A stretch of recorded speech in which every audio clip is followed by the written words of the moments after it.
Chapter 397. Ning Shu didn't care about the gloominess in Lingyun's heart at all. She even stabbed a knife into Lingyun's heart. An unmarried man also has maidservants by his side.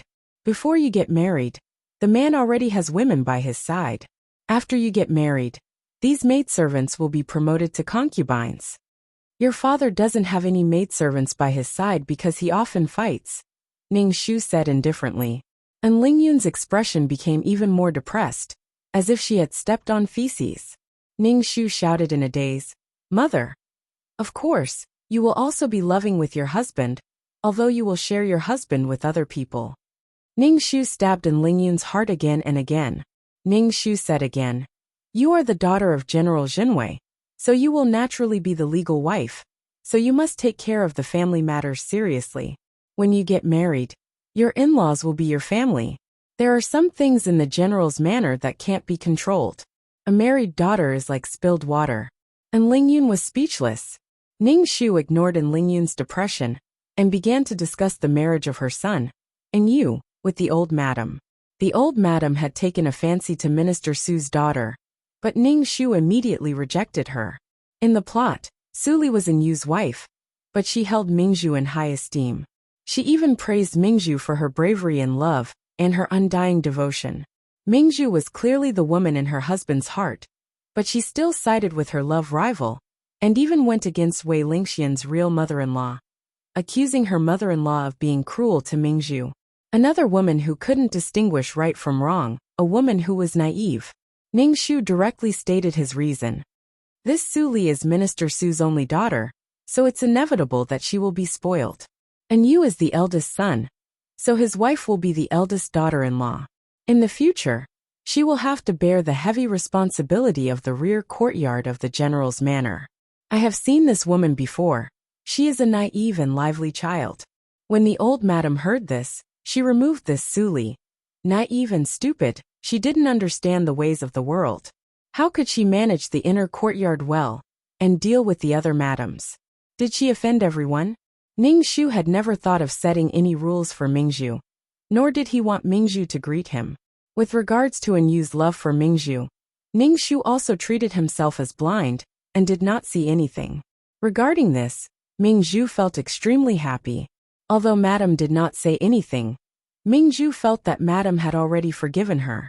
And Lingyun, who was supposed to protect Mingzhu in the storyline, was intentionally or unintentionally making things difficult for her. Moreover, Ning Shu saw that Lingyun looked like she was practicing. She was probably practicing how to deal with a concubine.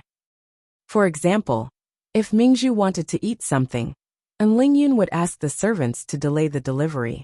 When Mingzhu asked about it, Lingyun would say that the general's estate did not have money and could not afford such expensive things. Even the old madam did not have money to eat bird's nest.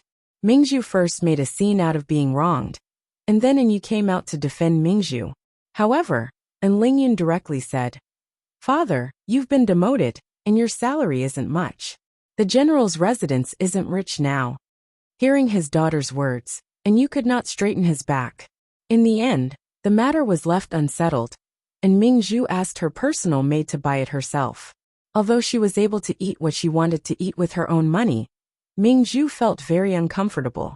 And Lingyun saw the good things in Mingzhu's courtyard, and felt very uncomfortable. Many of the things here were bought with her own money. Now, the general's estate was living frugally, but Mingzhu had so many good things here. A concubine had more things than her mother's house. Ning Shu only silently watched Lingyun's change, so the stick had to hit oneself to know the pain. Now, would Lingyun still warmly welcome Mingzhu into the family of the general's estate? People were selfish. When it came to their own things, they would work hard to fight for them. Now that the general's estate was doing worse than before, but Mingzhu was still doing very well, how could Lingyun continue to watch? And Yu and Mingzhu had been lovey-dovey for a while. In the past, they used to be lovey-dovey together every day, but recently, Yu would occasionally sleep in the study. Ning Shu looked at Yu's slightly yellow face. He frowned and looked a little distressed. Mingzhu's expression also looked a little bitter. Ning Shu laughed wildly in his heart. Time was a butcher's knife, enough to obliterate all true love and emotions. And Yu and Mingzhu both died in the end, achieving an unprecedented period of true love. What was death? What was death? Live and see how long you can love each other. Only love that can withstand the ravages of time is true love. Lust with love, there will naturally be lust. It was just that the current in you did not seem to be able to satisfy Mingzhu. Since you're old, you should be more honest. Don't act like an old man, and think that you're a hot-blooded young man. Recently Yu was very distressed. Every time after making love, Yu would feel very satisfied. But Mingzhu would not feel satisfied. He wanted to do it again, but for some reason his body was not strong enough. Facing Mingzhu's bitter eyes, Yu was in a sorry state, and even reduced the number of times they made love. Yu felt that there was a problem with his body. It was not that he could not do it. He could do it, but he could not do it for long. Previously he thought that it was because he was too excited. After all, Mingzhu's body was so young and tender. But after doing it with Mingzhu so many times, it was the same situation every time. This made Yu feel a little afraid. He even secretly went to find a doctor. The doctor felt his pulse and said that his kidney was weak. He prescribed some kidney-nourishing medicine for Yu to boil and drink it. In order to fool others, Yu pretended that he was sick and wanted to drink the medicine. After knowing that Yu was sick, Mingzhu started crying, as if Yu was going to pass away. This made the old lady's face turn ugly. However, Yu was very touched. He felt that Mingzhu was concerned about him. In front of everyone they hugged and hugged again. Yu said some words of love while wiping Mingzhu's tears. Finally, Mingzhu's tears turned into a smile. Ningxu was speechless. He was speechless. There was his mother, his wife, and his daughter in this house. Couldn't he be more careful? How could he be unable to control himself so much? Ningxu sighed. He felt that he was going to be alone for the rest of his life. Love was simply something that made people collapse. That was true. She could not even guarantee her life. Love was something that she could not hope for. Anything was more stable and better than love. In any case, Ningxu was extremely disgusted. Were the two of them planning to roll on the spot? Ningxu smelled the medicine that the servant girl brought in. The corner of his mouth curled up, but he did not say anything. And Lingyun saw Mingzhu's actions and felt even more disgusted. The moment she left the room she scolded Vixen. And Lingyun had long been displeased with Mingzhu's house. Thinking that they were all using the general's residence's money, and Lingyun's heart ached. She would always find excuses to steal the things in Mingzhu's house. Mingzhu thought that Lingyun had forgiven her, and generously gave all the good things to Lingyun. However, every time Lingyun came to ask for things, Mingzhu would be unhappy. These things were all hers. What right did she have to ask her for them? Chapter 398. Now Ningxu basically didn't have to do anything. With Lingyun as the housekeeper, he didn't have to serve Yu. It was as if he was enjoying his old age in advance. Ningxu watched as Lingyun and Mingzhu got into a conflict over a white jade hairpin. Mingzhu's usual trick was to cry and kneel down to scare people. And Lingyun followed Ningxu and always attended banquets. Naturally, she knew a lot. No matter what, Mingzhu was an elder. If she knelt down to her, her reputation would be ruined. And Lingyun felt that Mingzhu was vicious, and used this method to ruin her reputation. So when Mingzhu knelt down, and Lingyun also knelt down. And Lingyun's actions made Mingzhu feel as if she had swallowed a fly. She felt wronged and hateful. Why did Lingyun treat her like this? She was so good to Lingyun, and gave her all the good things. Why was Lingyun still so greedy? The general's residence was so warm before. And Lingyun was her friend. Why did she become like this? She already explained that she couldn't help it. She wanted to integrate into the general's residence. But why did Lingyun do this? Mingzhu felt that Lingyun betrayed their friendship. Of course, in the end, the conflict still needed Yu to mediate. And Yu naturally sided with the person he loved deeply. This white jade hairpin was naturally given to Mingzhu. And Lingyun was very angry. This was her father. Why was he always siding with this woman? Why? At this moment, Lingyun was just like Wei Lingxian back then. She was jealous, hateful, dissatisfied, and hurt. Her father sided with Mingzhu without even thinking about it. He didn't even ask about what had happened. Just like that, he sided with Mingzhu. And Lingyun felt hurt. Ningxu saw Lingyun kneeling on the ground. Her body was trembling with anger. But Yu was holding Mingzhu. He sighed and walked over. Ningxu pulled Lingyun up from the ground. And Lingyun turned and saw her mother. The tears that she had been holding back immediately fell. Ningxu looked at Yu and said, "Husband, the general's residence's shop is not doing well. After you were demoted, your salary is not as much as before. The general's residence is not doing well.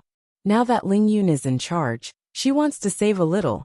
This white jade hairpin was bought by Lingyun for Mingzhu. Now Lingyun wants it back, and sells it to support the general's residence's expenses." When Yu saw his first wife, he was in a daze for a moment. He felt that he had not seen her for a long time. Usually, this woman did not have any sense of existence. He doted on Mingzhu, but she did not say anything. And Yu felt a little uncomfortable in his heart.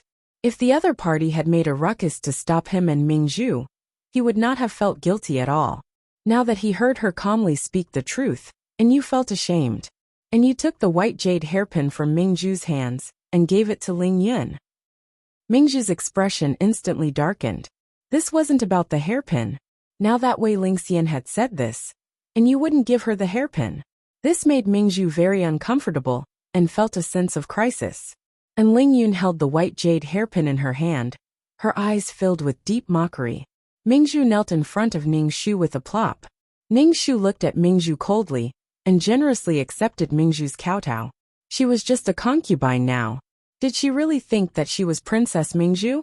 Once she knelt, others would be terrified and uneasy. "Madam, it's my fault. I didn't think that the general's mansion would be like this. I'll take out my own money tomorrow," Mingzhu said very profoundly. Ningxu smiled faintly. "Very good. It's good that you think that way. After all, you're also a member of the general's mansion." Mingzhu's face revealed an expression that was both smiling and crying. She kowtowed to Ningxu. "Thank you, madam, for accepting me." "Thank you, madam." Ningxu's smile became even more dignified and virtuous. Ningxu pulled Lingyun to his courtyard. He took out the hairpin from the box and gave it to Lingyun. Lingyun hurriedly waved her hands. "I don't want mother's hairpin. I did it on purpose. I wanted Mingzhu's hairpin on purpose." Ningxu pulled Lingyun's hand and said, "Before doing anything, you have to find a good reason for yourself. You have to put yourself in an advantageous position. This way, you won't fall into the trap of making things difficult for others. Your father dotes on Mingzhu, so naturally, whatever Mingzhu says is right. You're a girl, so you shouldn't get involved in your father's backyard. Let your father dote on whoever he dotes on." "But mother, I can't accept it in my heart." Lingyun stomped her feet. "Right now, father only has eyes for Mingzhu. Could it be that you can't accept it?" Ningxu looked at Lingyun. "You have to keep your cool.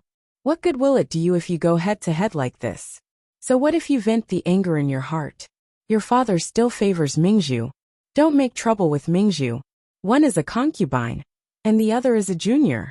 It's not good for your reputation." Ningxu instructed Lingyun. Lingyun naturally knew that her mother was doing this for her own good. She nodded and didn't say anything. Not long later, Mingzhu personally took her own money to Ningxu's courtyard and gave a bag of silver to him. Ningxu let Lingyun take it. Lingyun curled her lips. It was just this little bit of money. Previously, when Mingzhu came to the general's estate, she used banknotes to buy things.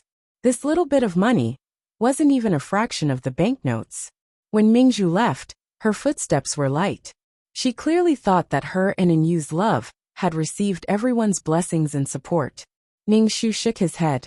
Bickering with people who lived in their own world was just asking for trouble. Moreover, as long as he said something, even if he said it a little louder, she would immediately kneel down and repent, constantly begging for forgiveness. "I was wrong. I apologized. You should forgive me. If you don't forgive me, then it's your fault. It's your fault." There was nothing more painful than having their true love shattered. Although the people in the general's estate had supported her and Yu's love, Mingzhu now had a new worry, and that was the intimacy between her and Yu. It was like this every time. She only felt a little, but the lovemaking was already over. Sometimes, Mingzhu felt so bad that she would cling on to Enyu, but Enyu couldn't do anything about it. He would always push her away until he was tired. There was a shadow in Mingzhu's heart. She thought that Enyu had gone to find another woman. However, ever since she came to the general's estate, Enyu had always been with her. The two of them had never gone to Wei Lingxian's courtyard. Although she didn't want to admit it, Mingzhu felt that Enyu wasn't good enough. Enyu was Mingzhu's first man. She didn't know what other men were like. Due to a woman's shame, Mingzhu didn't tell him her true feelings. She didn't want Enyu to think that she was a loose woman. Enyu could sense Mingzhu's dissatisfaction, but he was powerless. He drank so much medicine, but it was useless. Enyu didn't know what was wrong with his body. This feeling made him very afraid. Chapter 399. Enyu knew that if this continued, there would be a day when Mingzhu would complain. He loved Mingzhu and wanted to give her the best things. But what was wrong with his body? It had never been like this before. Enyu looked for a lot of doctors and prescribed a lot of medicine, but it didn't work. Even if he ate the medicine prescribed by a famous doctor, he still couldn't change the problem of not being able to last long. Ningxu watched silently as Enyu drank the medicine in big bowls. He ate more than 3 meals a day. His face was green with excrement, and his expression was extremely ugly. Ningxu looked dignified and virtuous on the surface, but in his heart, he laughed wildly with his hands on his waist. Especially when he saw that Enyu often slept in the study and Mingzhu's resentful look. Ningxu only sneered in his heart. The current Enyu could no longer love you and fuck you to death. He could no longer make Mingzhu want to live and die. Hee. Ningxu really wanted to stretch to express his joy, but considering his dignified and magnanimous image, Ningxu gave up. Although Enyu was young and fast, Mingzhu was still pregnant. Moreover, Mingzhu did not know that she was pregnant. She vomited profusely while eating. When the doctor came to take a look, he said that she was already 2 months pregnant. Although the old lady did not like Mingzhu, she was still her grandson in her stomach.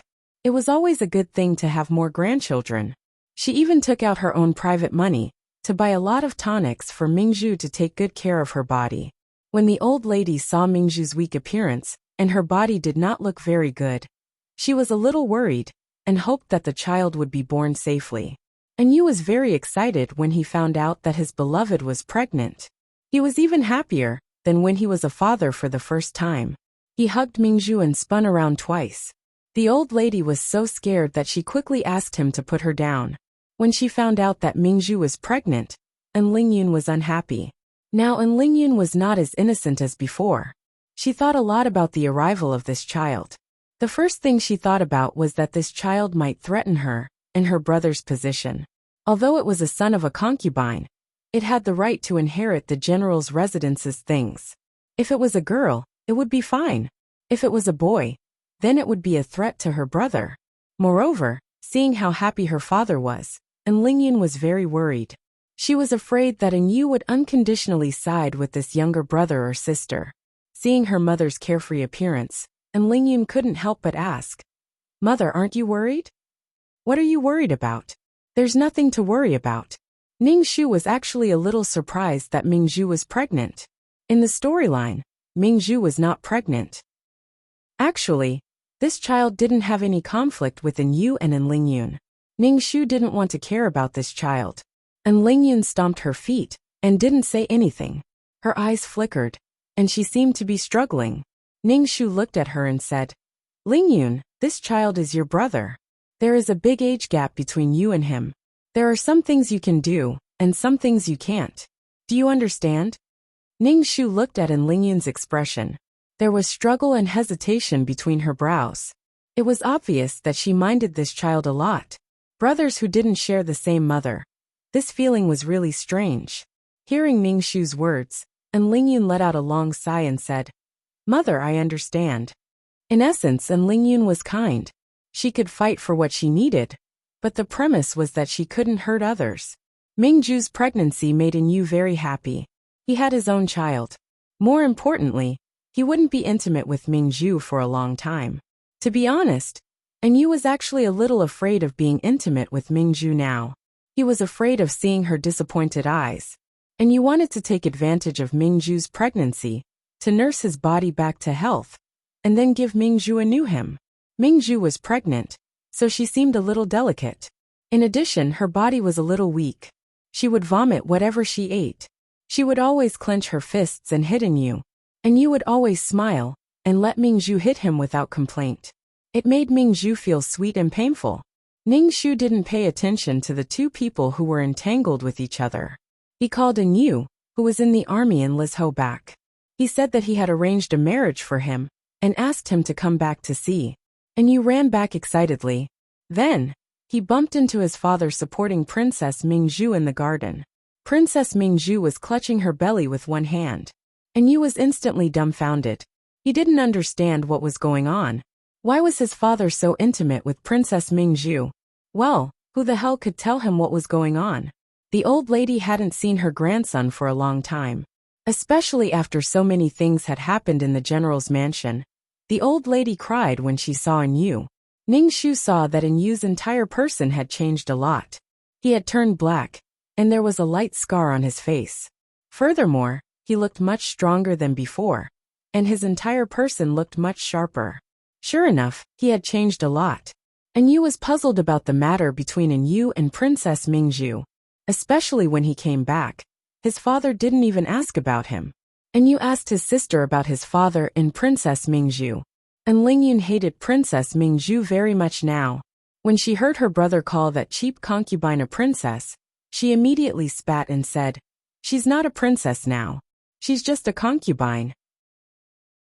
Then, Lingyun told her brother about how she had run to the battlefield, and what had happened between her and Yu. She also said that Mingzhu was now 2 months pregnant. After hearing this, Yu was stunned. The woman who was as gentle as water in his heart was suddenly disillusioned. In the blink of an eye, she had become his father's concubine, and was about to have a child. Yu pursed his lips and sighed in his heart. What kind of courage did it take to go to the battlefield? If she ran to the army of Lizho, she would definitely be dragged into the camp by the valiant veterans and treated as a military prostitute. During this period of time in the army of Lizho, Yu suffered a lot. There was no reason, no injustice, only strength and experience. When he first went there, he was not convinced. When he argued, he was directly beaten down. When he fell to the ground, everyone around him ran up and trampled on him. The wound on his face was caused by bandits when he was suppressing bandits. That knife almost took his life. The last thing that flashed in his mind was Mingzhu's face, but he didn't expect it to be such a situation. Yu only felt that it was ridiculous. Ningxu called Yu to the front and said, "Your grandmother and I have found a woman for you to come back and take a look." Yu looked at his mother. Her face was calm as she talked to him about things. She didn't look sad at all. She even stood up when the general's residence was in danger. "Mother, you make the decision." Yu said with some disinterest. "A woman who can take care of the family like mother is enough." Ningxu looked at Yu and asked directly, "Are you still thinking about Mingzhu?" Chapter 400. Yu's hidden thoughts were found out by her mother. For a moment, she was so embarrassed that she did not know what to say, especially now that Mingzhu was her father's woman. I didn't," Yu stuttered. She saw her mother looking at her like that. "You're quibbling. Keep quibbling." Ningxu looked at Yu with his eyes. Yu was a bit embarrassed. She spread her hands and said, "I used to like gentle women like Mingzhu, but now that she's father's woman, I don't have any thoughts." Ningxu was a bit surprised. This child was very infatuated with Mingzhu. Now that he had changed a lot, it did not seem like that. Ningxu was glad that she had sent Yu away earlier, before he had fallen deeply in love with Mingzhu. She reckoned that the environment had also affected Yu a little. The Yu now looked smarter and more tactful than before. Her face and hands were also injured. A strange question suddenly appeared in Ningxu's heart. Looking at Yu's lower body, the Lizho army was full of rough men. Usually, there were no women. With Yu's gigolo appearance, would she be pressed down? The more he thought about it, the more likely it was. Ningxu looked at Yu with a strange expression. Yu was speechless. Coming out of her mother's courtyard, Yu bumped into Mingzhu, who was standing in the corridor feeding the fish. and you wanted to avoid arousing suspicion, so she turned and left. And you? Mingzhu called out to Yu, and you turned to look at Mingzhu and called out, Aunt. When Mingzhu heard Yu call her, her face froze. After all, she was younger than Yu. However, did this mean that she acknowledged her? Are you doing well in the Lizhou army? Mingzhu asked. And Yu cupped her fist and said, Thank you for your concern, Aunt. Everything is going well. You don't have to be polite with me. I've always treated you as a friend. Mingzhu saw Yu's distant appearance and felt bad. She also saw that there were no longer obvious scars on Yu's face. She said, It looks like you're not doing well. You've suffered a lot. Mingzhu took 2 steps towards Yu, and you saw her supporting her waist as she walked towards her. She immediately took 2 steps back and said, It's nothing for a man to suffer a bit. Actually, at that time, I did not approve of you joining the Lizhou army. Mingzhu said, I do not understand why Madam would send you to such a difficult place. And Yu frowned and said, Auntie, continue feeding the fish.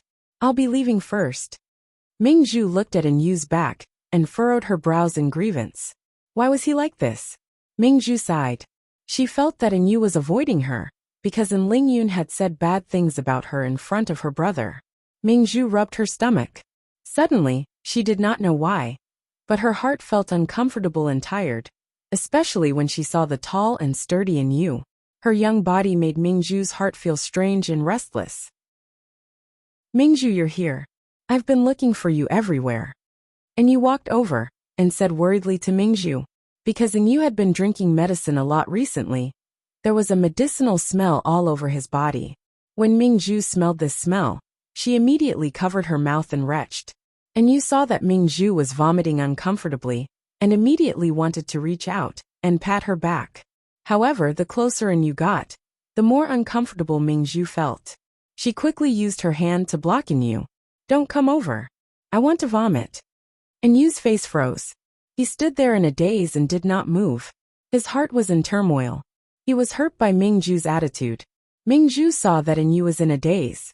After vomiting, she said, You have a medicinal smell on you. I feel a bit nauseous. And Yu pursed his lips. After a while, he said, Go take a bath first. After saying that, his body stiffened, and he turned around to leave. Mingzhu looked at Yu's lonely back. She opened her mouth, but in the end, she did not call out to Yu. Ningxu did not know about the matter between Yu and Mingzhu. He was currently with the old madam, bringing Yu to see his future wife. Ningxu felt that it was very strange. He had not even gotten married yet, but now he was looking for a daughter-in-law. Yu was very satisfied with his future wife. She was a gentle and beautiful woman. She looked like a reasonable woman. Ningxu was also very satisfied because the current Yu was not infatuated with Mingzhu. Yu decided to return to the Lizhou army after getting married. The old madam also had the same idea. She clearly felt that her body was not very good. She wanted to see her great-grandson and die without regrets. The group of people returned to the general's residence. They saw Mingzhu waiting at the door. Mingzhu's gaze swept across Yu's face. Ningxu asked, Madam, did you leave the residence for something today? Ningxu smiled and said, Today we went to see Yu's fiancé. Soon Yu will get married. That's right. I will have a beautiful sister-in-law soon. And Lingyun smiled very happily. It was as if she was demonstrating to Mingzhu. Previously, she treated Mingzhu as her future sister-in-law. However, she did not expect Mingzhu to shamelessly like her father and do so many ridiculous things. Now, when she went out to attend banquets, she would hear people laughing at the general's residence. Because of Mingzhu, the general's residence even looked at her strangely. When Mingzhu heard this news, she took 2 steps back in shock. Then, she forced a smile and said to Yu, Congratulations. Thank you, Auntie. Yu said politely. Mingzhu turned and left. The old madam supported herself with her walking stick and said unhappily, Unruly thing. Ningxu raised his eyebrows. He felt that Mingzhu's current state was not right. Could it be that pregnant women were all strange? Because both sides were satisfied, and Yu and Li Nianlei's marriage was quickly put on the agenda. The whole family gathered together and chose an auspicious date to propose marriage. and Yu was a little dissatisfied. This was because no one in the family had informed his son that he was going to get married. After a few people discussed it, they informed him. Mingzhu sat on the side and did not say anything. From time to time, she would look at the wheat-skinned Yu. His body was incomparably tall. The scar on his face gave him a hint of bravery. His aura was even stronger than his father's. Mingzhu did not know if it was an illusion, but Yu was a little dispirited. That dispirited feeling made Mingzhu feel that Yu was not her god. He was not her master. Yu felt that the whole family was ignoring him. His dignity as the head of the family was being challenged. He said, "This Li Nianlei lost her mother early. She has a younger brother. She cannot marry a woman who has lost her parents." Ningxu almost laughed out loud. "You are the one who slept with a woman who is in her mourning period. You have the nerve to talk about others. Father, I am very satisfied with this Li Nianlei. She is a sensible woman who knows how to take care of people. She raised her younger brother. Soon, her younger brother will be taking the imperial examination. She is a smart and capable woman." Mingzhu's face was dark and gloomy. Chapter 401. Yu was the head of the family and the pillar of the family. He supported the entire general's residence and protected the family. However, when it came to Mingzhu, Yu even wanted to abandon the family and his responsibilities, causing his status in the family to rapidly decline. Now, Yu did not approve of Yu marrying the Li family's widowed daughter, but his opposition did not cause any waves. No one took his words to heart. Yu seemed to have realized it as well. He frowned tightly and felt very uncomfortable. After agreeing on the date, Yu was ready to go to the Li residence to propose marriage. When Ningxu saw Yu riding on the back of a horse, her posture was valiant and incomparably handsome. She suddenly felt a sense of pride that her own child had grown up. Yu looked at his son and suddenly felt that he was very unfamiliar with him. He often went to war, and everything at home was taken care of by Wei Lingxian. In a trance, his son and daughter were already at the age to start a family, and Yu wanted to give Yu a few words of advice, but he did not know what to say. And Lingyun told her brother that the marriage proposal must go smoothly, and he must marry his future sister-in-law. And Yu laughed heartily and cupped his fists to his family. "Grandson, your son will definitely succeed." The old madam smiled happily, and Ningxu also had a smile on his face. This kind of life was very blissful. And Yu stood together with Mingzhu and felt like an outsider. They were clearly his family, but he felt that there was no relationship between them. An unprecedented loneliness welled up in Yu's heart. Mingzhu looked at the tall Yu, her eyes sparkling. The marriage proposal process went smoothly. After accepting the bride, asking for her name, accepting the bride's name, accepting the bride's name, accepting the bride's name, accepting the bride's name, accepting the bride's name, accepting the bride's name, and inviting the bride's name, the two families quickly set a date for the marriage half a month later. Soon the day of the marriage arrived. The general's residence was bustling with noise and excitement. Bright red lanterns were hung up.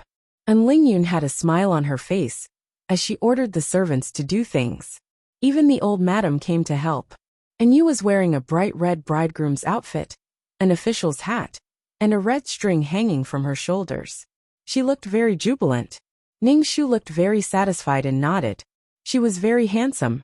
Compared to the hustle and bustle of the general's residence, Mingzhu's courtyard was much quieter. Mingzhu leaned against the door, her hand holding onto a servant girl's hand. Looking at the busy people, she felt like an outsider. "Miss, do you want to go in? The wind is strong at the entrance." Mingzhu's personal maid said to Mingzhu.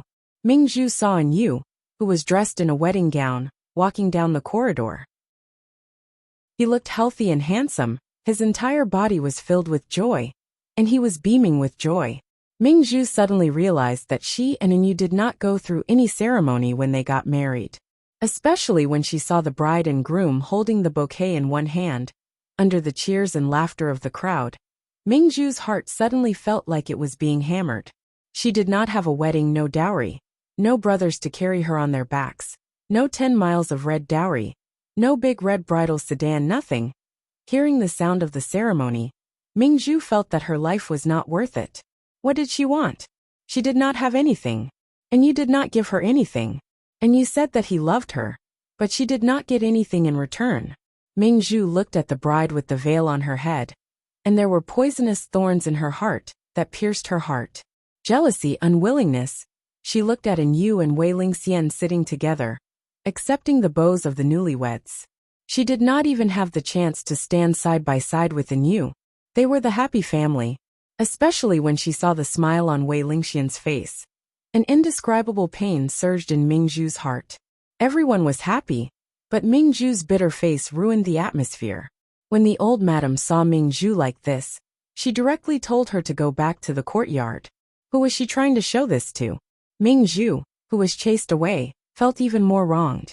It was as if she was being bullied. She looked at Yu, who was drinking with someone else, and did not notice her at all. The liveliness here did not belong to Gich. She could not feel this kind of liveliness. Ningxu smiled and talked to the other madams. From the corner of his eye, he saw Mingzhu's lonely expression. Mingzhu should now understand that her and Yu's love did not receive anyone's blessings. Everything was just her imagination. Mingzhu's current status could not even be considered a concubine, because it was not on the family tree. She should have been a concubine, but because they did not serve tea, the old madam did not care about Mingzhu. Naturally, she would not be kind enough to mention the family tree. Therefore, it was easy to fall in love, but it was not easy to stay in love. In the end, Yu and Mingzhu both died and became true love. Looking at Yu, this body felt gratified.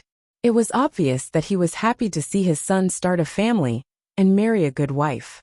After a lively day, the general's residence quieted down. Mingzhu and Yu lay together. Mingzhu asked Yu, there is no such wedding between us. Yu hugged Mingzhu. When your child is born, I'll hold one for you. An indescribable anger and exhaustion suddenly surged in Mingzhu's heart. She turned her back to Yu.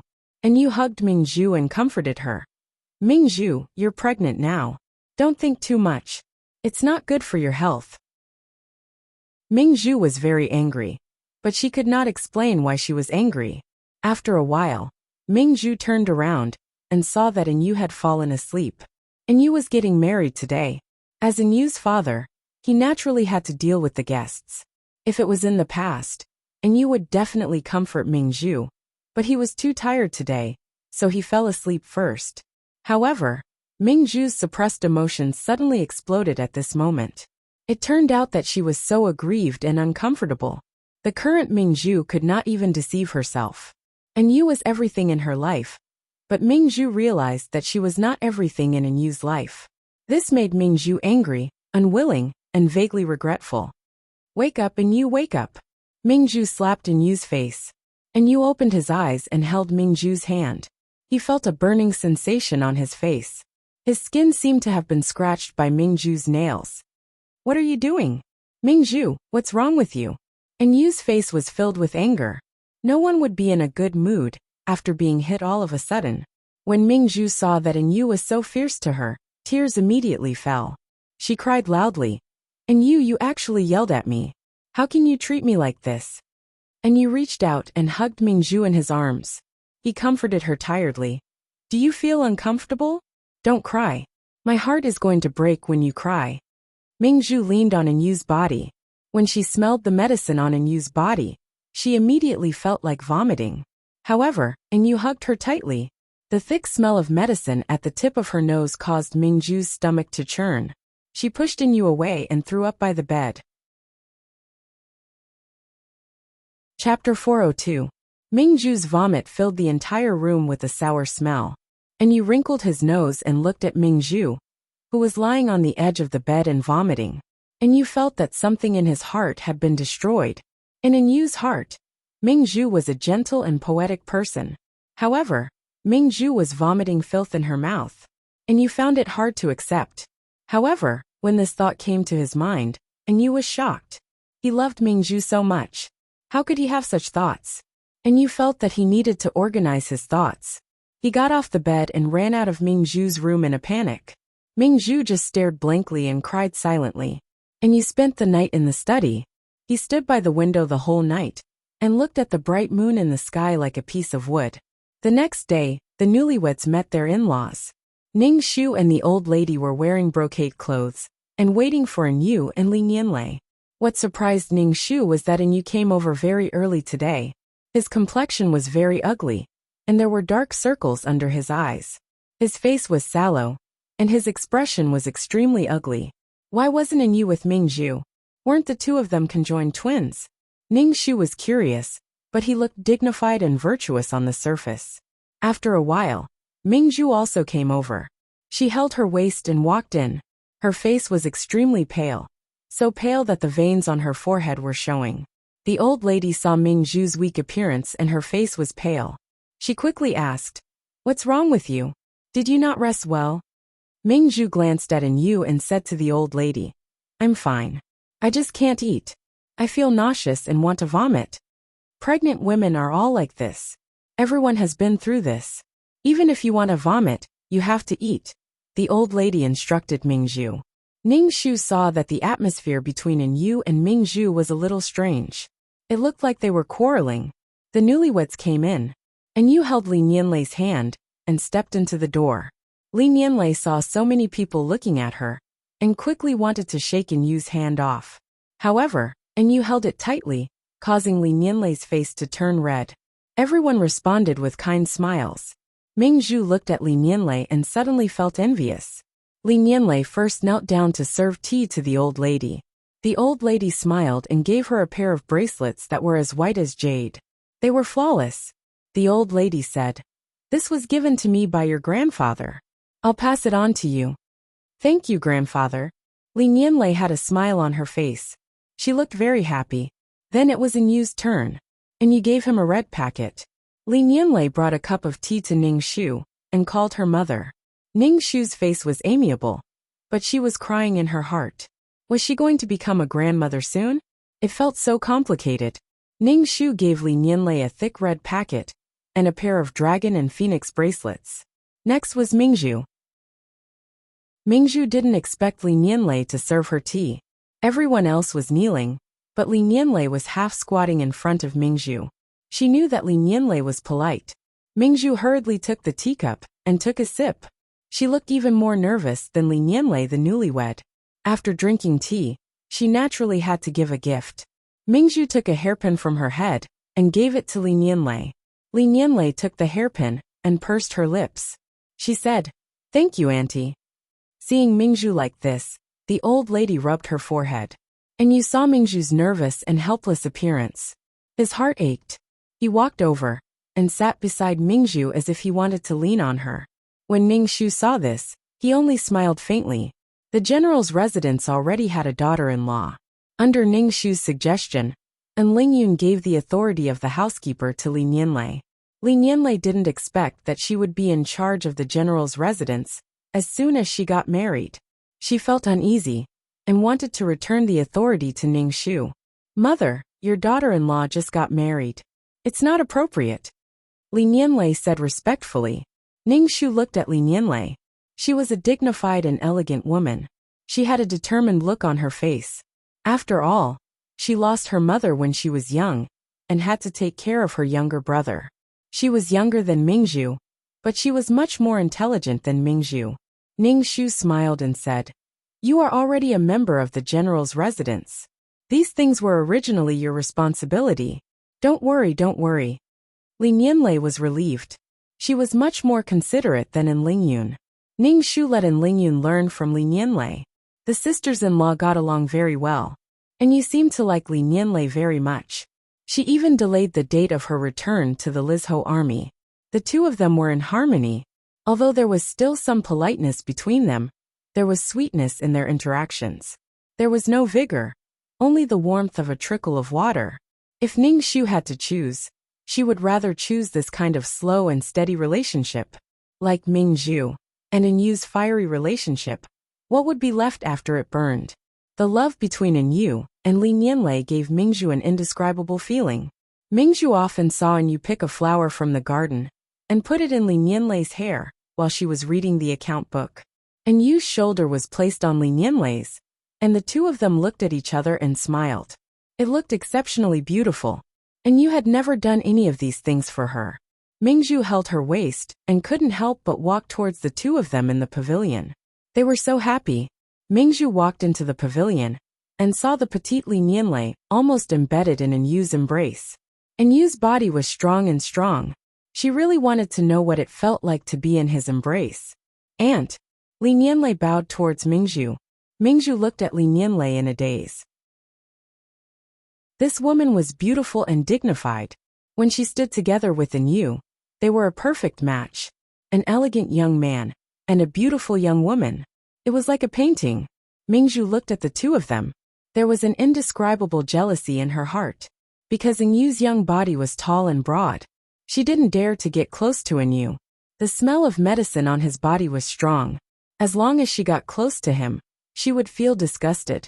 Now, Yu's body didn't have the vigorous smell of a man, but the smell of an old man in his twilight years. And it was mixed with the smell of medicine. Mingzhu didn't know why Yu kept drinking medicine. Li Nianlei saw Mingzhu looking at her, and Yu strangely. Yu frowned and said, Aunt Nianlei and I will leave first. Saying that, she pulled Li Nianlei away.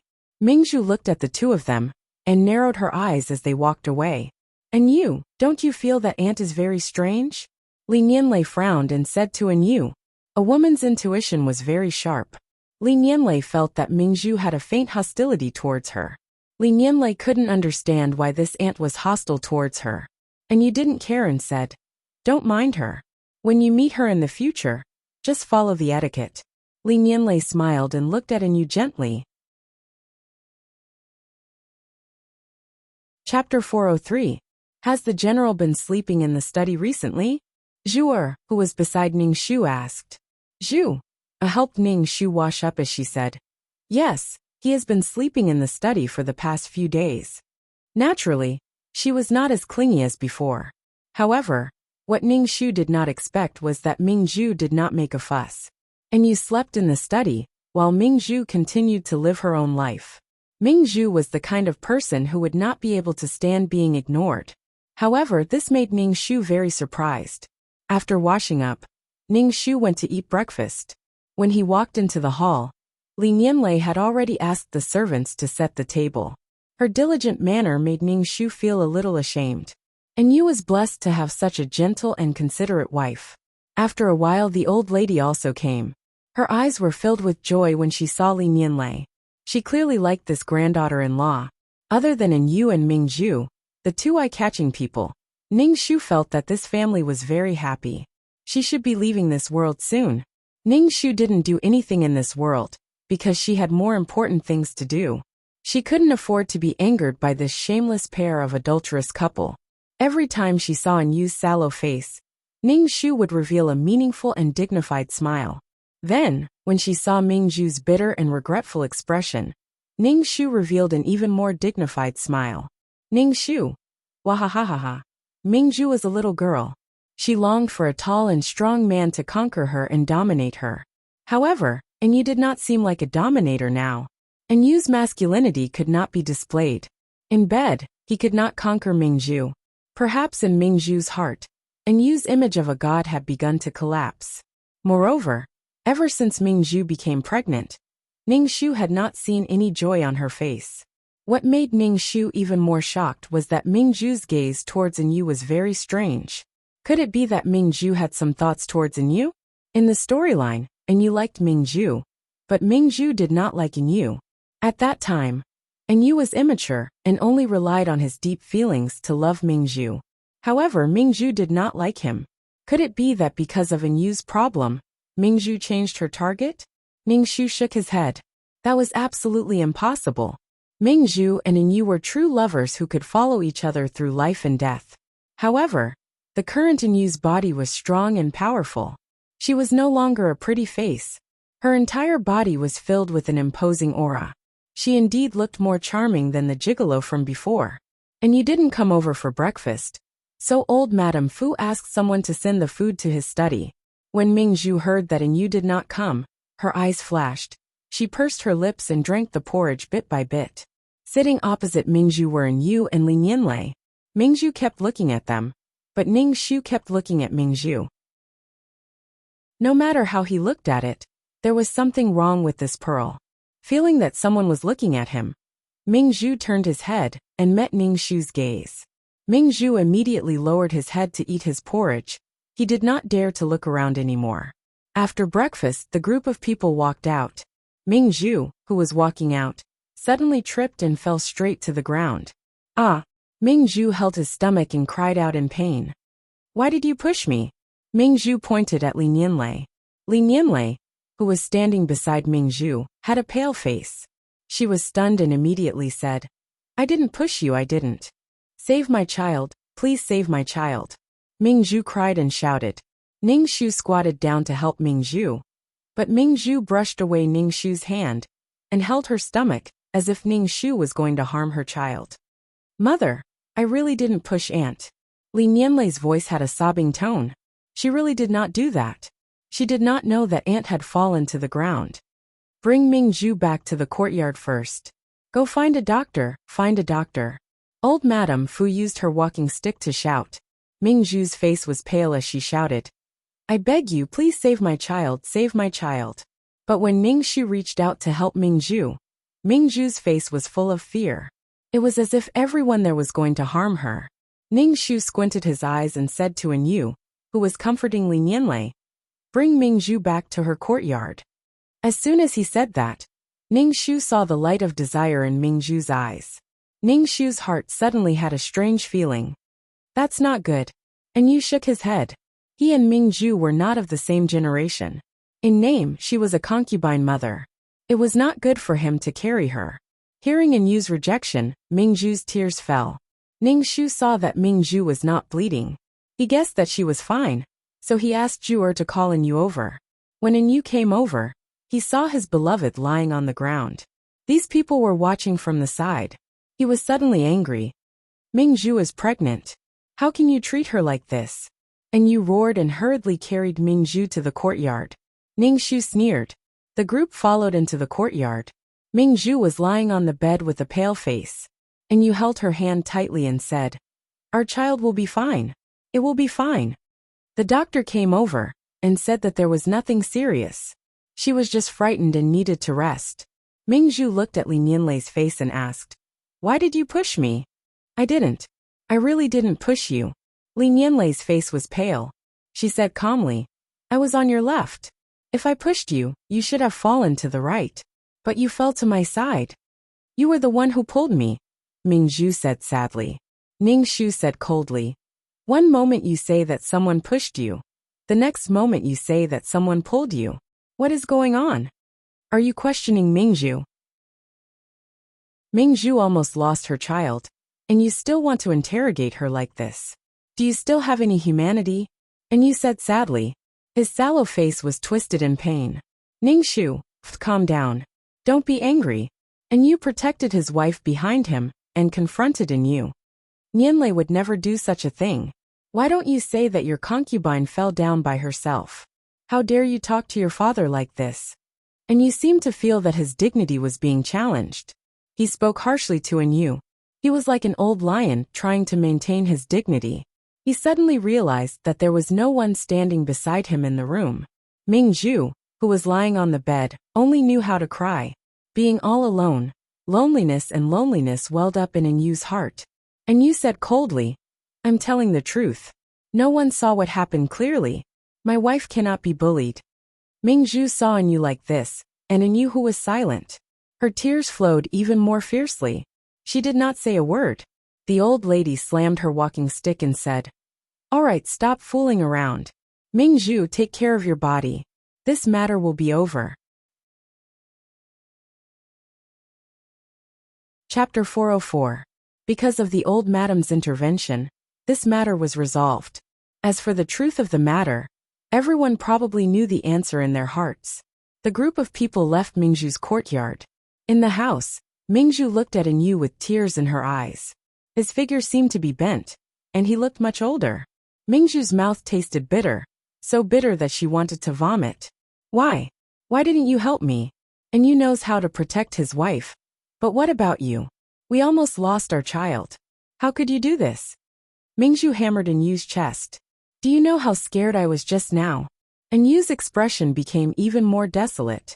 The child in your stomach is my child, but in Yu is also my child.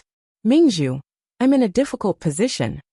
Mingzhu's eyes widened, and tears trembled on her eyelashes. And you, how could you do this? You don't love me at all. You still think about Wei Lingxian in your heart. That's why you're so good to Wei Lingxian's child. You promised me that you would treat me well for the rest of my life. And you, I lost my status as a princess because of you. I don't want anything. I only want you. Don't treat me like this. Mingzhu cried and shouted. And you thought of the shocking things Mingzhu had done for him. He hugged Mingzhu and comforted her. Mingzhu, I love you. Do you want me to dig out my heart for you to see? You're pregnant now. You always like to think too much. Mingzhu, let's move out. And you said firmly, let's move out of the general's residence. Mingzhu was stunned. You want to move out of the general's residence with me?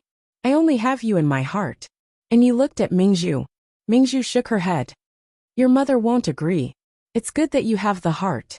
Mingzhu lay down, and her tears turned into a smile. Seeing that Mingzhu was so righteous, and Yu was naturally happy. He kissed Mingzhu's forehead. Mingzhu smelled the bitter and unpleasant smell of medicine in Yu's mouth. And Yu, can you stop drinking medicine? Mingzhu said. I can't smell medicine now. Okay. And Yu thought of his body and hesitated for a moment before agreeing. On the other side, Li Nianlei was very uneasy. Ning Shu said, Mother, I really didn't do such a thing. I have no reason to do such a thing. Ning Shu smiled and said, Of course I believe you. In the future, if we meet Mingzhu, we will take a detour. Seeing that her mother-in-law believed her, Li Nianlei breathed a sigh of relief and told Ning Shu, Mother, I don't think Yinyang likes me. Of course. Maybe it's because you're happy, so she's jealous of you. Ning Shu said straightforwardly. Li Nianlei had something that Mingzhu did not. Jealous of me? Why? Isn't she in love with father-in-law? Li Nianlei's expression changed and she said, Mother, I didn't mean it. Nothing. Ning Shu said indifferently. I don't blame you. You don't have to take it to heart. Just live well within you. Li Nianlei nodded and left. As soon as Li Nianlei left, Ning Shu suddenly laughed. The more he thought about it, the funnier it was. What was Mingzhu doing now? Using her own child to frame others, all because of her own jealousy. She was jealous that Li Nianlei was the main wife. Jealous that Li Nianlei had a young and valiant husband. People were indeed greedy. In the plot, Enyu loved Mingzhu. Even if Enyu was married, he still had Mingzhu in his heart.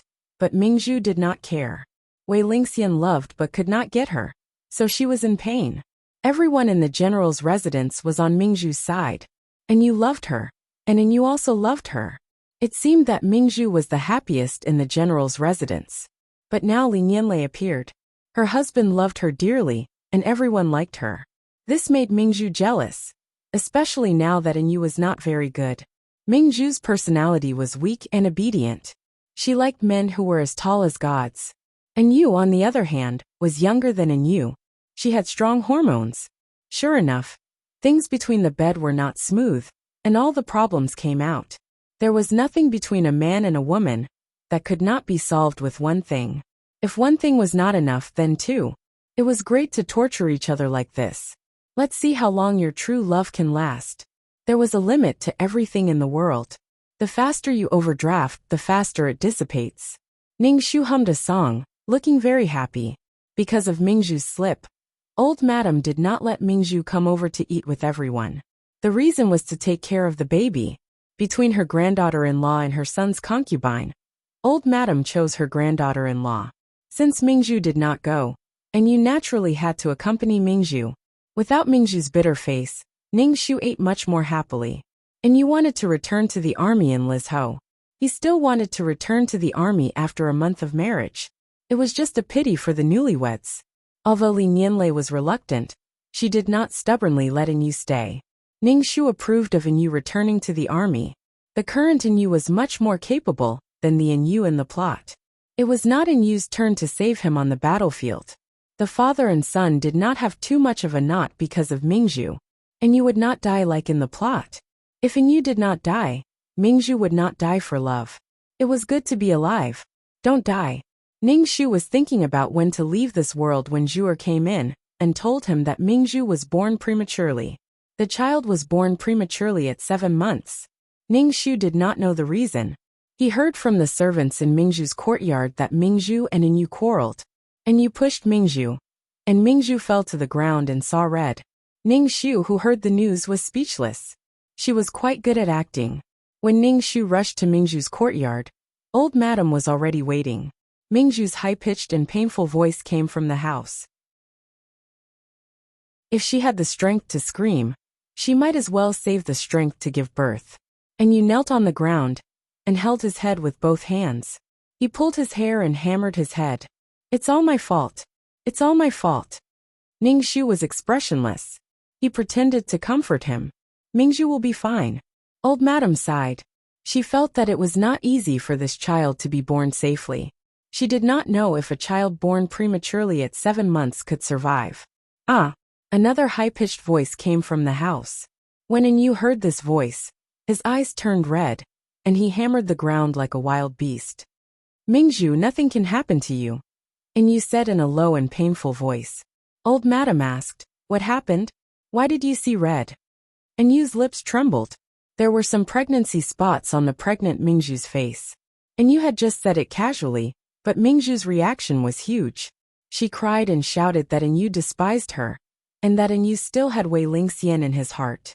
In the beginning, Enyu still tried to persuade her. He swore to the heavens that he only had Mingzhu in his heart, but Mingzhu still did not believe him. She cried and blamed Enyu. Mingzhu had nothing now. She had no family. She had been demoted to a commoner. Her brother was no longer her brother. Enyu was her only hope, so Mingzhu naturally had to hold on to him. Chapter 405. No matter what, Mingzhu only had Enyu. She was so poor that she only had Enyu. Even if she was dissatisfied with Enyu, she could not leave him. She had developed an emotional dependence on Enyu. Mingzhu had been in the general's manor for a while. In private, there were servants who mocked her for not being a Junju and coming to be someone's concubine. In the beginning, Mingzhu did not think much of it, and even mocked them for not knowing love. She was not even afraid of death for Enyu, and did not care about her status. However, after staying in the general's manor for a long time, and hearing such words, Mingzhu's heart began to waver. Her life in the general's manor was not as comfortable as when she was a Junju. She even had to haggle over every ounce of money. However, there was no turning back. Right now, Mingzhu could only be with Enyu. She even had to be lovey-dovey with Enyu to comfort herself that her decision was not wrong. However, she was sensitive and wanted to use a sharp attitude to test Enyu's sincerity. As long as Enyu's attitude was slightly off, Mingzhu's heart would be filled with regret. Right now, Enyu and Mingzhu's hearts were tired. However, they had to maintain this relationship and show that they loved each other very much. Not only did Mingzhu give a lot, but Enyu also gave a lot. His career had come to an end. His colleagues even mocked him behind his back. They mocked him for losing the emperor's favor for a woman.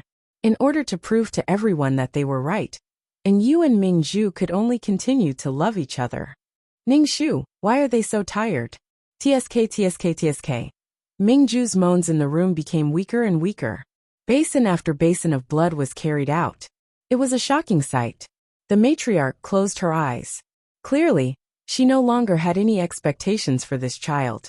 Ningxu had give a piece of ginseng to the midwife for Mingzhu to eat. Ginseng could replenish energy and at least give birth to the child. Enyu saw Ningxu take out a piece of ginseng and was startled. He said, Lingxian, thank you. Ningxu smiled and did not say anything. Mother, has the child not been born yet? Li Nianlei had been instructing the servants to boil water and boil medicine. However, after such a long time, Li Nianlei came over to take a look. She was worried about Ningxu. Ningxu also frowned. In the plot, Mingzhu was supposed to die. Could it be that Mingzhu would die? Ningxu did not want Mingzhu to die. If Mingzhu died, she would become a cinnabar mole and bright moonlight in Enyu's heart. Being together day and night, they would only see each other's flaws. If a person died, the beauty left in the hearts of the living would be magnified infinitely. Ning Shu returned to his own courtyard and wrote a prescription for Zhu, to get the herbs. Ming Zhu had already lost all her strength from screaming. Furthermore, she felt as if there was a knife twisting in her stomach, and her mouth was being fed bitter medicine. Ming Zhu felt that she was going to die. Before she died, Ming Zhu wanted to see anew, but what came out of her mouth was a weak moan. The midwife shouted with all her might. Ming Zhu seemed to have heard Wei Lingxian's voice outside the house. She was talking to An Yu so tenderly. Ming Zhu was furious. She had painfully given birth, but An Yu stayed with Wei Lingxian. If she died, wouldn't you still remember her? Ning Shu saw that Ming Zhu was not giving birth for a long time and shook her head. She deliberately raised her voice and shouted, "Hubby, Ming Zhu will definitely be fine. I will always be with you until Ming Zhu gives birth." And Yu was originally at a loss, but when he heard his wife comforting him, the anger in his heart dissipated a little. He said, "Lingxian, I'm very worried about Ming Zhu." Ning Shu was speechless. Fuck off. How could he say such things in front of his wife? It seemed that An Yu did not care about his wife's feelings at all. After a day, Ming Zhu finally gave birth. She gave birth to a thin and weak daughter with bruises all over her body. Ming Zhu's body was weak, and her pelvis was small to begin with. In addition, this child was not a ripe melon, so it was especially difficult to give birth. The old lady looked at the kitten-like baby in the swaddling clothes. Her breathing was weak, and she cried like a kitten. She sighed, and you did not look at the child. He wanted to rush into the delivery room, which was filled with blood, but the old lady stopped him. Ning Shu went in to take a look. Ming Zhu's face was extremely pale, without a trace of blood. Ning Shu secretly pricked Ming Zhu for a while. Of course, he was doing a good deed to prevent Ming Zhu from bleeding. Ning Shu firmly believed that death was nothing. Living and enduring everything was the most painful. In the original plot, Ming Zhu and An Yu died and were buried together, while Wei Lingxian lived and endured everything painfully. The child was too small, and did not have the ability to suck at all.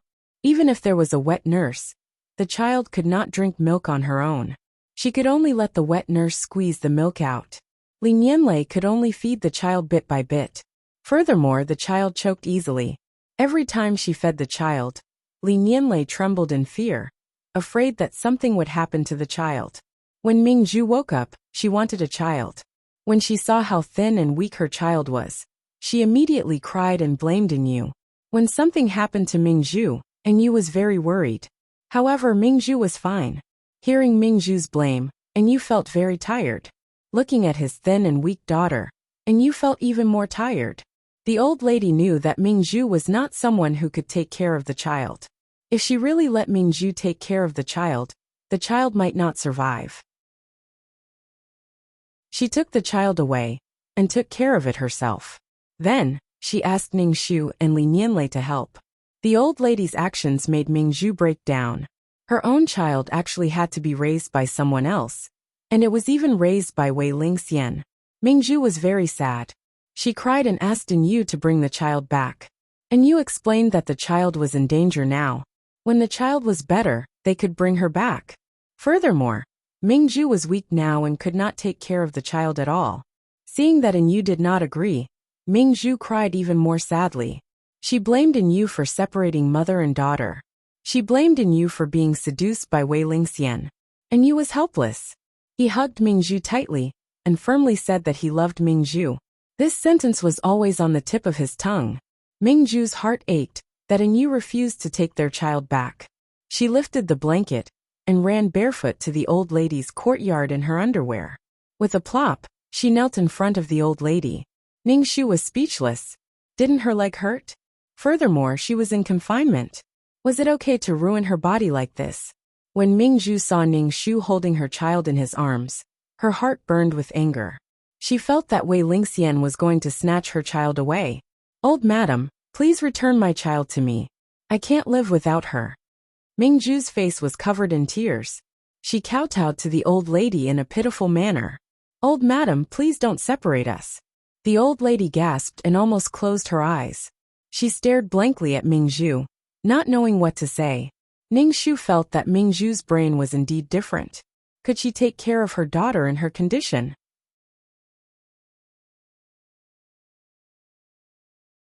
Chapter 406. Mingzhu insisted on getting her child back. She did not care about her weak body, and knelt on the ground. She kowtowed as if she was not afraid of pain, and kept begging the old lady to return her child. She looked so miserable and helpless that it was almost snowing in June. Ningxu felt that the child in her arms had peed. It was warm, and then the child burst into tears. His cries were soft, and it sounded like he was sobbing. It made one's heart ache. Ningxu and Li Nianlei quickly changed the child's diaper. When Mingzhu saw her daughter crying, her tears fell even more. She kowtowed to the old lady and said, "Old lady, I beg you to pity me. Don't separate us, mother and daughter. My child is still so young. She can't leave me." The old lady was speechless. Ningxu was speechless. Li Nianlei was speechless. Ningxu did not know what Mingzhu was thinking. According to the rules, she was the child's mother. She had the right to take the child away. As a concubine, Mingzhu did not have the right to raise the child. Besides, the child was weak now. No one felt that Mingzhu could take care of the child. However, Mingzhu felt that others wanted to steal her child. She could not understand it. The old lady held her walking stick and said coldly, "Go back to where you came from. Don't make a scene here." Mingzhu looked at the old lady in disbelief. She said bitterly, "Old lady, you have children too. Why are you so cruel to separate us?" Ningxu rubbed his forehead. Why wasn't you not online at this time? He could not take it anymore. This kind of person lived in her own world. She could not hear what others said. And you rushed over, and saw Mingzhu trembling and kneeling on the ground. He hurriedly carried her up. Mingzhu cried and said to Enyu, "Enyu, can you take our child back? That's our child." Enyu rubbed his forehead and said tiredly, "Mother has never thought of stealing our child. This child is also her granddaughter. Mother will not harm her. The child is weak now. Mother will help take care of her. You have to recover first." Mingzhu bit her pale lips, and looked at Enyu accusingly. She was sad that Enyu was not on her side. Enyu carried Mingzhu away. Mingzhu struggled the whole way. The old lady sighed. What kind of people are they? Ningxu only smiled faintly. Mingzhu was innocent and naive. She did not know much about the world. But she could not even differentiate between good and bad. So there would be trouble between the two of them. After that, Mingzhu would run over to the old madam every 2 to 3 days, insisting that the old madam return her daughter to her. She did not do her confinement properly, and would often kneel on the ground and kowtow. The old lady was so angry that she had a migraine.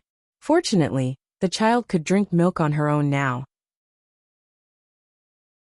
Seeing Mingzhu's behavior, the old lady originally wanted to wait for the child to get better before giving the child to Mingzhu. But she decided to raise the child by her side. She was afraid that when the child grew up, it would be like Mingzhu. The general's residence could not afford to lose this person. Although she was a concubine's daughter, she could not lose the reputation of the general's residence. Therefore, now that the old lady was determined not to hand the child over to Mingzhu, Mingzhu made an even bigger fuss. She would make a fuss with Enyu every 2 to 3 days, asking him to take the child back. On one side was his mother, and on the other was his beloved. Moreover, the old lady had already made the reason very clear. Now that the child was weak, the old lady was helping. The old lady was already old, and she still had to take care of the child. She was already very tired, and Mingzhu was still making a fuss with him. And you did not know what to do. And you had no choice but to be tortured by Mingzhu. He rarely went to Mingzhu's courtyard and always avoided her, afraid that there would be some conflict. He simply did not know what to do with the crying Mingzhu now. After a month of confinement, Mingzhu was even more delicate than before. She was even weaker than before, and her face was so pale that there was no color at all on her face. Ningxu felt that if the wind blew a little stronger, Mingzhu would be blown away. Why did she torture herself like this? Why did she have to suffer so much? Ningxu did not understand what these female leads were thinking. Life was already so difficult, so why did they have to torture themselves? Li Nianlei was found to be pregnant, which made the old lady really happy. This was a great-grandchild. Ningxu was also happy. He felt that he had aged and become a grandmother. When Mingxu heard this news, her tears fell because she thought of her daughter again. During her confinement, Mingxu was always crying, causing her eyes to be hazy with tears. Sometimes, she would even cry uncontrollably. When the wind blew a little stronger, her eyes would feel uncomfortable. Mingxu had been out of confinement for 2 months. But Mingxu and Inyu did not have any lingering feelings. Mingxu, who was immersed in her daughter's matters all day, finally reacted and gently pestered Inyu. Mingxu had been making a fuss, and suddenly, she was no longer angry. Inyu was also very happy. Naturally, they hugged each other. Inyu, who had been drinking Chinese medicine for nearly a year, was still very fast. Soon, he handed over his rations, causing Mingxu, who was hugging Inyu, to stiffen.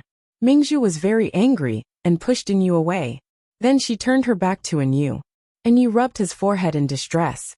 He did not know what was wrong with his body. Being despised by Mingxu, Inyu felt that his dignity was trampled on by Mingxu. Both of them were unable to face each other. Inyu put on his clothes and left. Mingxu silently cried again. The next day, Ningxu saw Inyu's sallow and distressed face, and Mingxu's incomparably bitter face. She chuckled and chatted with Li Nianlei, ignoring the two people who were not living harmoniously on the bed. The old lady told Li Nianlei to pay attention to things during her pregnancy. Li Nianlei smiled and nodded. When Inyu came in, he saw such a harmonious scene. However, it did not seem to have anything to do with him. When he walked in, his family only glanced at him and talked to each other. No one cared about him. Inyu was helpless and angry. Ningxu saw that there was nothing between Mingxu and Inyu. There was no eye contact. Mingxu's face was full of fatigue, and there was numbness between her brows. Therefore, it was easy to fall in love, but not easy to continue loving. Love was fragile and changeable. A little setback could cause love to change.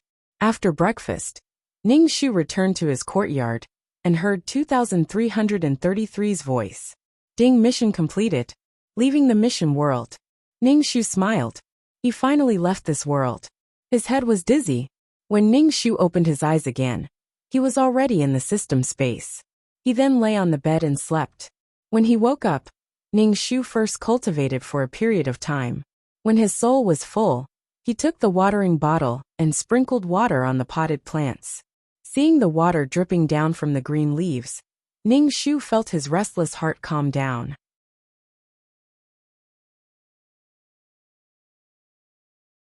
Chapter 407. 2333. Let's take a look at the points for this mission. Ningxu was still wondering if he had guessed Wei Lingxian's intentions correctly. Ningxu had already tried his best to save the general's mansion, so that Wei Lingxian's 2 children could have a better life. Okay. 2333 said. Ningxu's stats panel appeared in front of him. Number. 23333 Name. Ningxu Beginner Mission Taker. Age. 27 points. 5000025000 Soul. 200 Health. 60 Wisdom. 85 Charm. 3 Luck. 34 Mental Strength. 120 Combat Strength. 40 Faith. 1 Aptitude. 26 Merit. 1520 Skills. 5th Ring Spear Technique. Trash Fighting Technique. Beginner Level Honorable Title. Goddess of War. Selfless Ancestor Aura. Mother of the World. Queen's Blessing. Sister Model Worker. Chenshi's Blessing. Leader's Halo Grass's Blessing. Fulfill Wei Lingxian's wish. Mission completion, 100. Received 30 attribute points. Ningxu was very surprised. 250,000 points and 30 attribute points. This was the highest number of points in history, and also the highest number of attribute points. Ningxu breathed a sigh of relief. This meant that Wei Lingxian approved of her actions, so she had to try to put herself in her shoes. Ningxu fully understood the importance of wisdom, and added her attribute points to wisdom and combat strength. Number. 23333 Name. Ningxu Beginner Mission Taker. Age. 27 points. 250,000 Soul. 200 Health. 60 Wisdom. 8515 Charm. 3 Luck. 34 Mental Strength. 120 Combat Strength. 4015 Faith. 1 Aptitude. 26 Merit. 35 Skills. 5th Ring Spear Technique. Trash Fighting Technique. beginner level honorable title, Goddess of War, Selfless Ancestor Aura, Mother of the World Queen's Blessing, Sister Model Worker, Chunxi's Blessing, Leader's Halo Grass's Blessing. Ning Shu added 15 attribute points to wisdom, but he didn't feel anything. Ning Shu picked up a book from the bookshelf and started to read it. The things that were difficult for her to understand in the past were now much easier to read. She didn't have the same confused expression as before. Could this be the performance of a high IQ, making it easier to understand knowledge? Ning Shu asked. Is my intelligence high now? What is the upper limit of intelligence? 2333. Hee. What does hee mean? Ning Shu felt the system was mocking him. 2333 said, your IQ is really not that high. Among all the quest enforcers, you are probably at the bottom of the bottom. Your IQ should be around 500.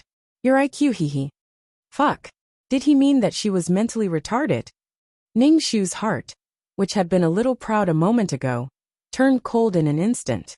Ning Shu started to browse the exchange shop and bought water, fasting pills and medicine. Seeing that she had 300,000 points, Ning Shu wanted to buy something. However, when she saw that there were millions of points, Ning Shu was stunned. Especially when she saw an amulet that could block a fatal attack for a quest enforcer. This was simply a lifesaver. How could there be such a thing? If one encountered a fatal attack during a mission, one's soul would not be erased because of being killed. It would be the same as the previous mission enforcers, and would be killed by others. Ning Shu drooled as she looked at the amulet. However, this amulet could only be exchanged with merit points. Moreover, it required 40 merit points. However, she only had 35 merit points at the moment. She was still short of 5 merit points. Moreover, merit points were not something that could be earned like points. Even the system didn't know how to calculate merit points. A quest might give 1 merit point, or it might not. For example, Wei Lingxian's quest didn't give her any merit points. When she had enough merit points, she would definitely exchange them for an amulet. However, Ning Shu still felt that merit points were a little expensive.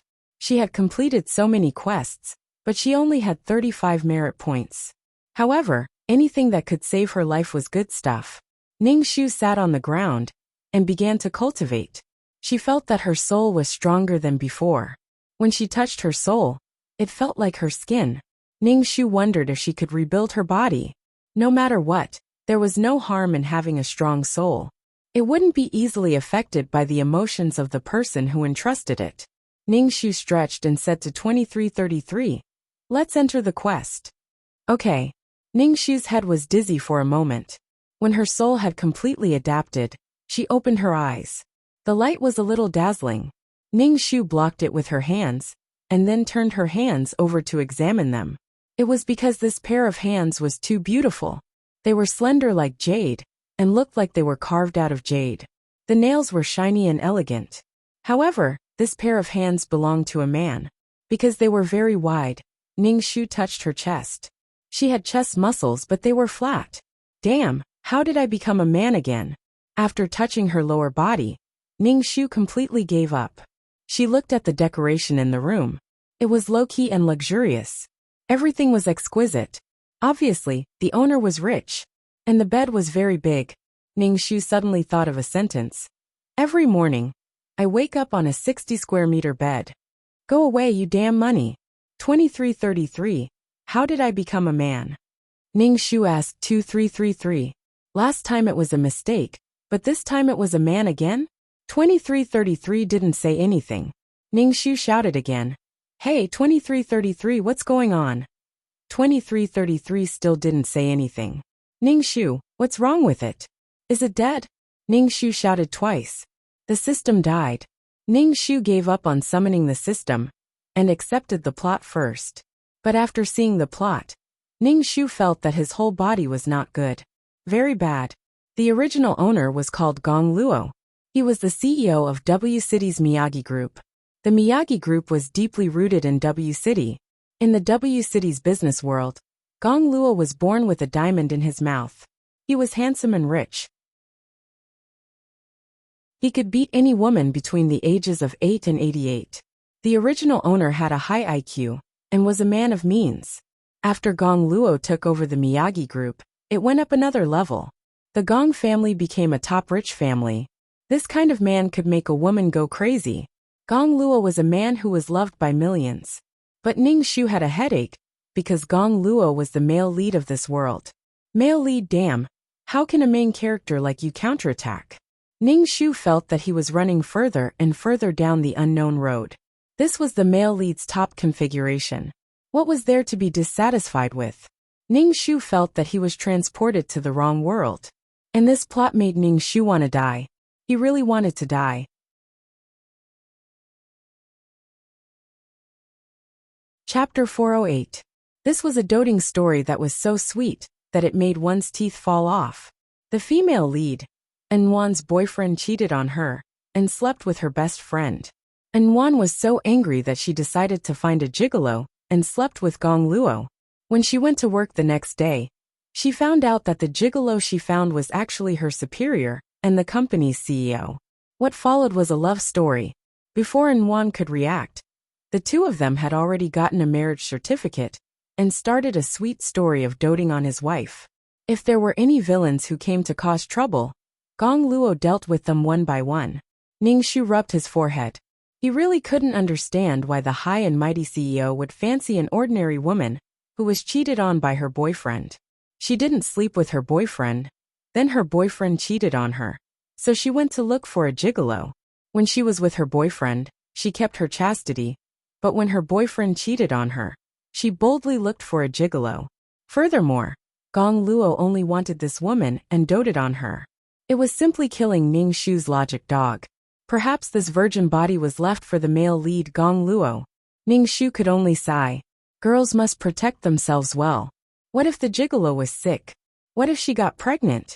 What if she got pregnant? Was she going to look for the gigolo? Ning Shu lit a candle for Anwan's ex-boyfriend.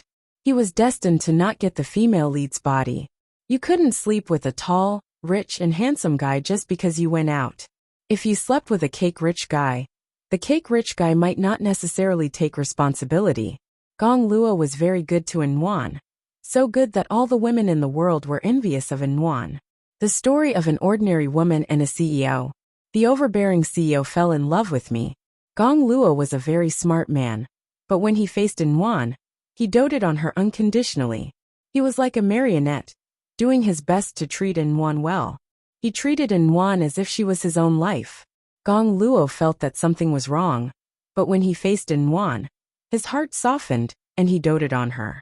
Even if there were any misunderstandings, they would be easily resolved. Gong Luo felt that he was a marionette, always doing exaggerated things for Anwan, such as chasing her from 1,000 miles away, a room full of diamond rings. When he faced Anwan, Gong Luo felt that he was broken. Ning Shu felt that this was love. Since he slept with her, he had to take responsibility for her. Gong Luo felt an unknown force controlling him, and even felt that the heavens had forcefully stuffed such a woman into his hands. He didn't know if he loved Gong Luo deeply, but in his heart, he felt that it had to be her. Gong Luo had a fiancée, but he married Anwan, so his fiancée was naturally used as cannon fodder.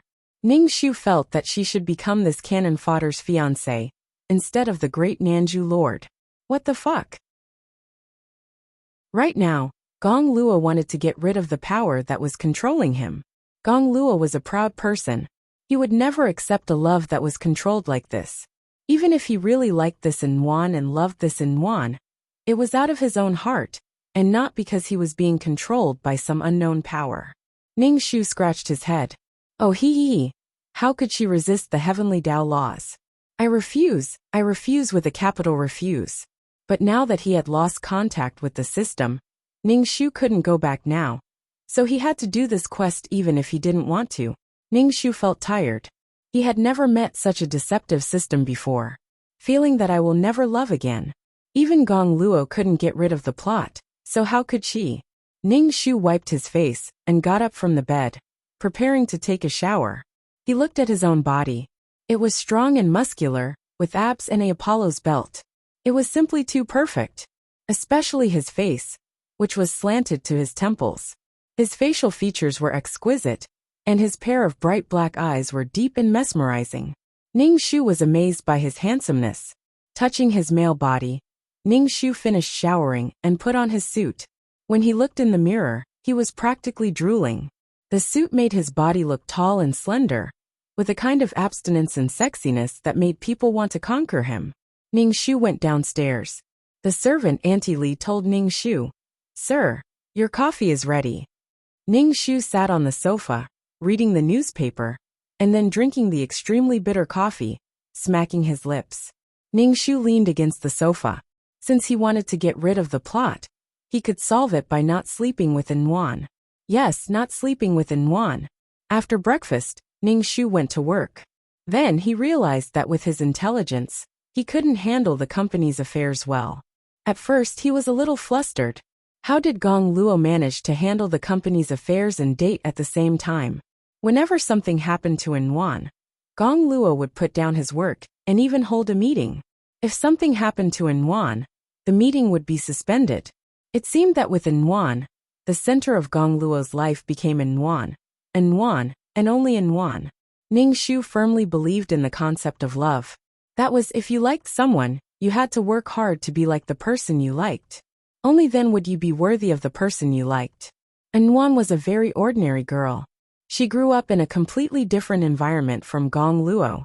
The level of contact was also different, and the style of doing things was also different. How could they love each other when they had different values? In this love, only Gong Luo endlessly gave, and Inwan was a woman living under Gong Luo's wings. In this life, she only needed to do one thing, and that was to let Gong Luo pamper her, and pamper her again. Ning Shu had a headache. After dealing with the matters in the morning, if it weren't for the presence of a few secretaries, Ning Shu would have really knelt down in front of this pile of documents. Feeling a little tired, Ning Shu went to the bedroom next to the office to rest. He sat on the bed and meditated to see if he could cultivate the ultimate martial arts. After cultivating for a while, he felt refreshed. However, he didn't cultivate Qijin. This world wasn't suitable for cultivation in the first place. There were restrictions. In addition, he didn't have enough spiritual energy. It was enough to strengthen his body. After leaving the room and looking at the documents on the table, Ning Shu felt a headache coming on. He felt that his intelligence was really not good. It seemed that he had to add more attributes to his intelligence points in the future. Otherwise, he would really not be able to handle some missions in the future. Ning Shu decided to go to the bar at night to take a look. He wanted to see how the plot would have developed if he hadn't slept with Inwan. At night, the lights of the city were waning. Ning Shu drove to the bar. When he walked in, the bar was filled with noisy music. Everyone was doing their best to twist their bodies. Perhaps it was because this body was too obvious. The moment Ning Shu walked in, many women surrounded her. There were even men who surrounded her. Fuck, I'm not gay. I'm not a lesbian. Ning Shu saw Inwan sitting in the corner drinking. She was drinking and cursing her scumbag ex-boyfriend. Ning Shu looked at Inwan. She wasn't very beautiful, but she had a pure aura. Her temperament made people feel comfortable. A delicate little beauty, a pretty girl from a humble family. Ning Shu didn't appear in front of Inwan, but he also didn't see Inwan looking for a male escort. Instead, someone wanted to take advantage of her, and was chased away by Inwan. There was a change in the plot. Chapter 409. Ning Shu watched Inwan from a hidden spot. Seeing that Inwan kept drinking, she left the bar. Ning Shu followed behind her, and saw Inwan get into a taxi. Looking at the taxi driving away, Ning Shu had a bad feeling in her heart. She felt that this mission was going to fail. For the next few days, Ning Shu went to this bar. Whenever she went, Inwan would be there. Furthermore, she drank more and more. She kept scolding the adulterous couple. Clearly, she was very angry with her ex-boyfriend and best friend. However, Ning Shu did not see any signs of Inwan looking for a gigolo. Damn, Ning Shu finally knew where the problem was. If she did not have any relationship with Inwan, then the plot would not progress. The beginning of the story was Inwan and Gong Luo sleeping together. Only then did the story progress. However, Now that she did not have any relationship with Yuan, the plot remained stagnant. Ning Shu realized a very dangerous thing. If she did not leave with Ning Shu and Yuan, then the plot would not progress. The mission would not be completed. She would stay in this world forever until her soul power and life points were depleted. However, if she left, then the plot would allow her to be with Yuan. How could she escape the plot? Ning Shu felt that Gong Luo actually wanted to get rid of Yuan. However, the powerful plot made Gong Luo helpless. He even felt that he loved Yuan without any dignity. Gong Luo was cold and wise. However, with Yuan, he felt that he had lost his intelligence. The things he did were very childish. It was true that people in love had a negative IQ. To sleep or not to sleep, to sleep or not to sleep, to sleep or not to sleep, to sleep or not to sleep. If she did not sleep, then the plot would not progress. She would stay in the plot forever, until her soul power was depleted, and she was waiting for death. If she slept, then she would have to take responsibility. It would be the same as in the plot. How could she change the plot? To sleep or not to sleep, to sleep or not to sleep, to sleep or not to sleep, to sleep or not to sleep. Using a man's body to sleep with a girl? Ning Shu pulled at his hair. I choose to die. Ning Shu walked over to Yuan with a glass of wine in his hand, and sat beside her. Yuan was a little drunk. When she saw a man appear beside her, her expression turned cold. Go away, there's no need for service here. Ning Shu didn't say anything. Yuan turned her head, and saw a man sitting beside her. He was tall and handsome, and his side profile was charming. His eyes sparkled in the dim bar. Noble and proud. Yuan patted Ning Shu on the shoulder and said, You're so good looking. Why are you doing this kind of work? Yuan looked at this man, and thought of her scumbag ex-boyfriend, and her shameless best friend. The two of them flaunted their affection in front of her every day, and that scumbag even said that she was a hypocrite. How much do you charge for a night? I'll cover you. Ning Shu asked after Yuan struggled for a while. Puff. Cough cough cough. Ning Shu nearly choked on his saliva and cried.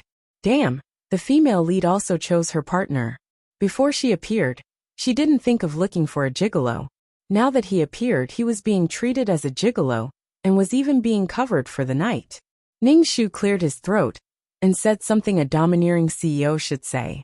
Woman, you can't afford to sleep with me. I'm very expensive. Yuan rolled her eyes at Ning Shu and gulped down her wine, burping. Ning Shu said drunkenly, I'll cover you for tonight.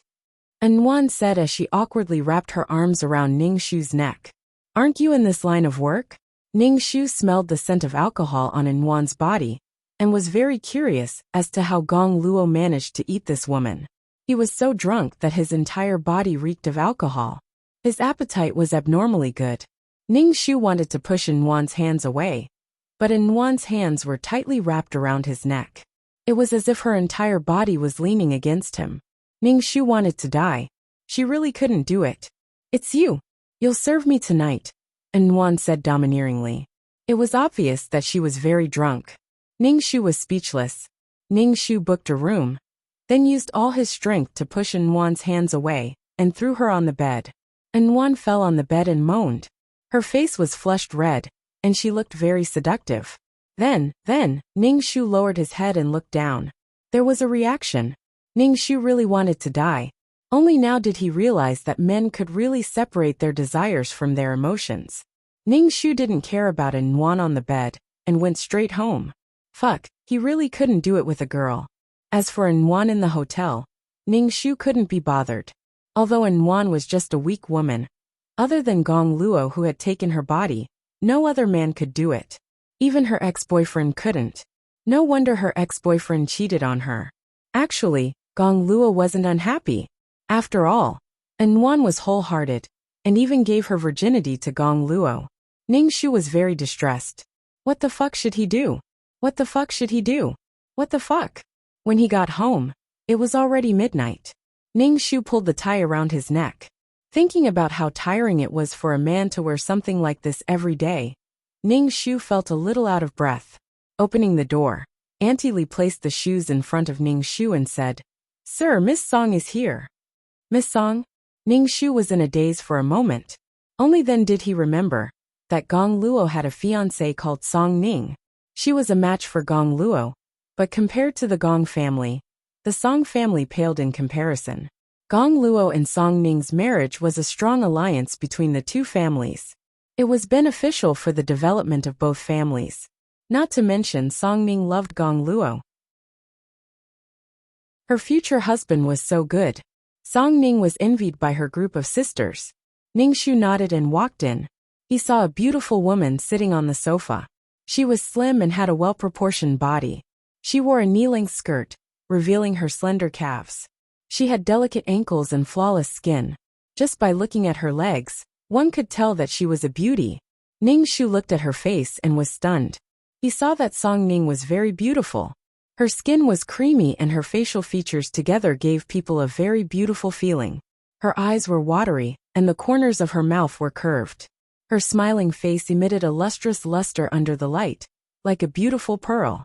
Ningshu once again doubted Gong Luo's taste. Why would such a beautiful fiancée like Yuan?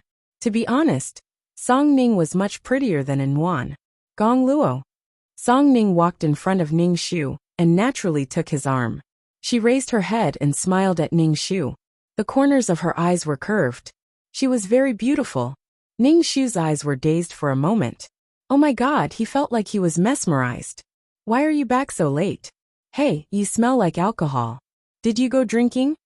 Song Ning frowned and said. Ningshu nodded and asked, why are you looking for me so late? Chapter 410. To be honest, Ningshu did not know how to interact with Gong Luo's fiancée. Moreover, Song Ning seemed to like Gong Luo a lot, which made things even stranger. It's already midnight. Do you have something important to say? Ningshu looked at Song Ning and asked. Otherwise, she would not have waited until midnight. Song Ning sat on the sofa and leaned back. Her petite body seemed to be embedded into the sofa. She said, I haven't seen you in a long time. I came to see you. There's a family gathering this weekend. I came specifically to look for you. Uncle and auntie will be there. Song Ning frowned. Her expression carried the charm of a little girl, but also an indescribable naivety. She was really a beautiful woman. Even to Ningshu, Song Ning was a very beautiful and elegant woman. She made people's hearts go soft and itch. How much glory did the female lead, Yuan, have to defeat Song Ning? She defeated a woman who was prettier, wealthier, and more capable than her. Ningshu said, for this kind of thing, you can just make a call. You don't have to wait until now. Song Ning stood up and stood in front of Ningshu. She raised her small face. Her face was like a lotus petal, fresh and moving. Ningshu felt his heart go numb. He even had a feeling that he was going to fall in love with this woman in front of him.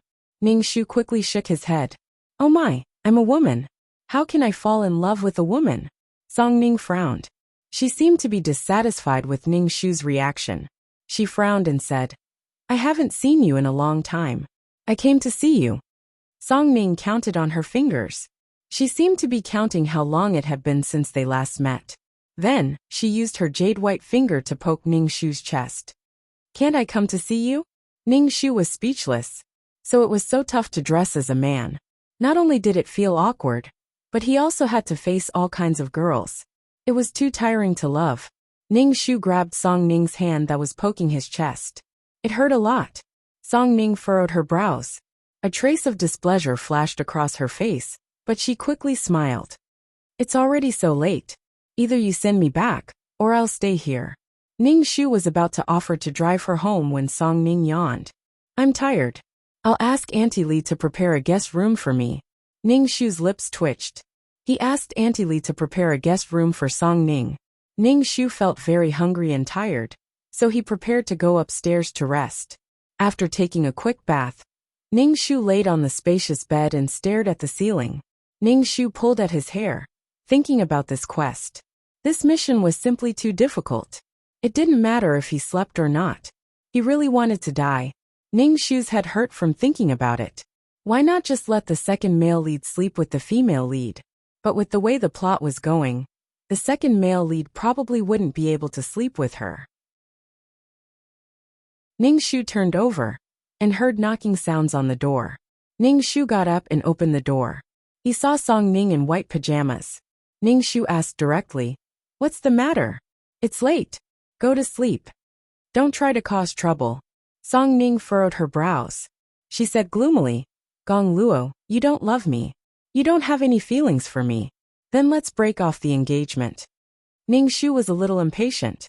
"Since you want to break off the engagement, then let's do it." Then he closed the door with a bang. Outside the room, Song Ning's expression was ugly. How could this be? Song Ning touched her face. Gong Luo was actually indifferent. She had investigated. Gong Luo and that woman, An were not related yet. Why was he still so cold to her? No matter what, she had to make Gong Luo like her. Song Ning regretted saying that she wanted to break off the engagement. If she didn't have the status of fiancé, how could she get close to Gong Luo? She really didn't know what was so good about An that Gong Luo liked her so much. Song Ning returned to her room gloomily. She clenched her fists. She had to get Gong Luo. Ning Shu didn't know what Song Ning was thinking. He didn't sleep well the whole night. The next morning his beard was unshaven. Ning Shu hurriedly shaved his beard. Then he cut his handsome face, leaving a red mark. Looking at his handsome face in the mirror, he decided to just ruin it. The female lead probably wouldn't like him. Without his charming face, the female lead naturally wouldn't like him. Moreover, the female lead was someone who treated money like dirt. Just having money wasn't enough. It was really a tragedy to ruin his beauty. Ning Shu patted his face. It wasn't easy to be handsome. He couldn't ruin it.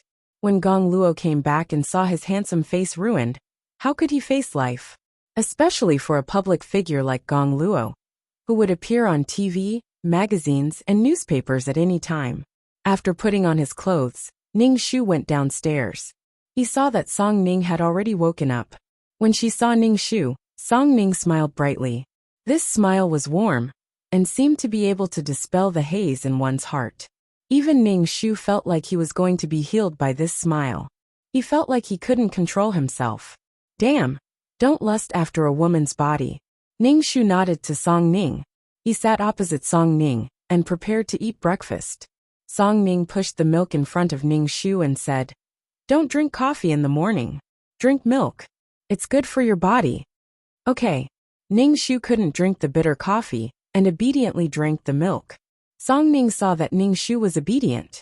She smiled, but then her expression became a little gloomy. Ning Shu and Song Ning ate breakfast in silence.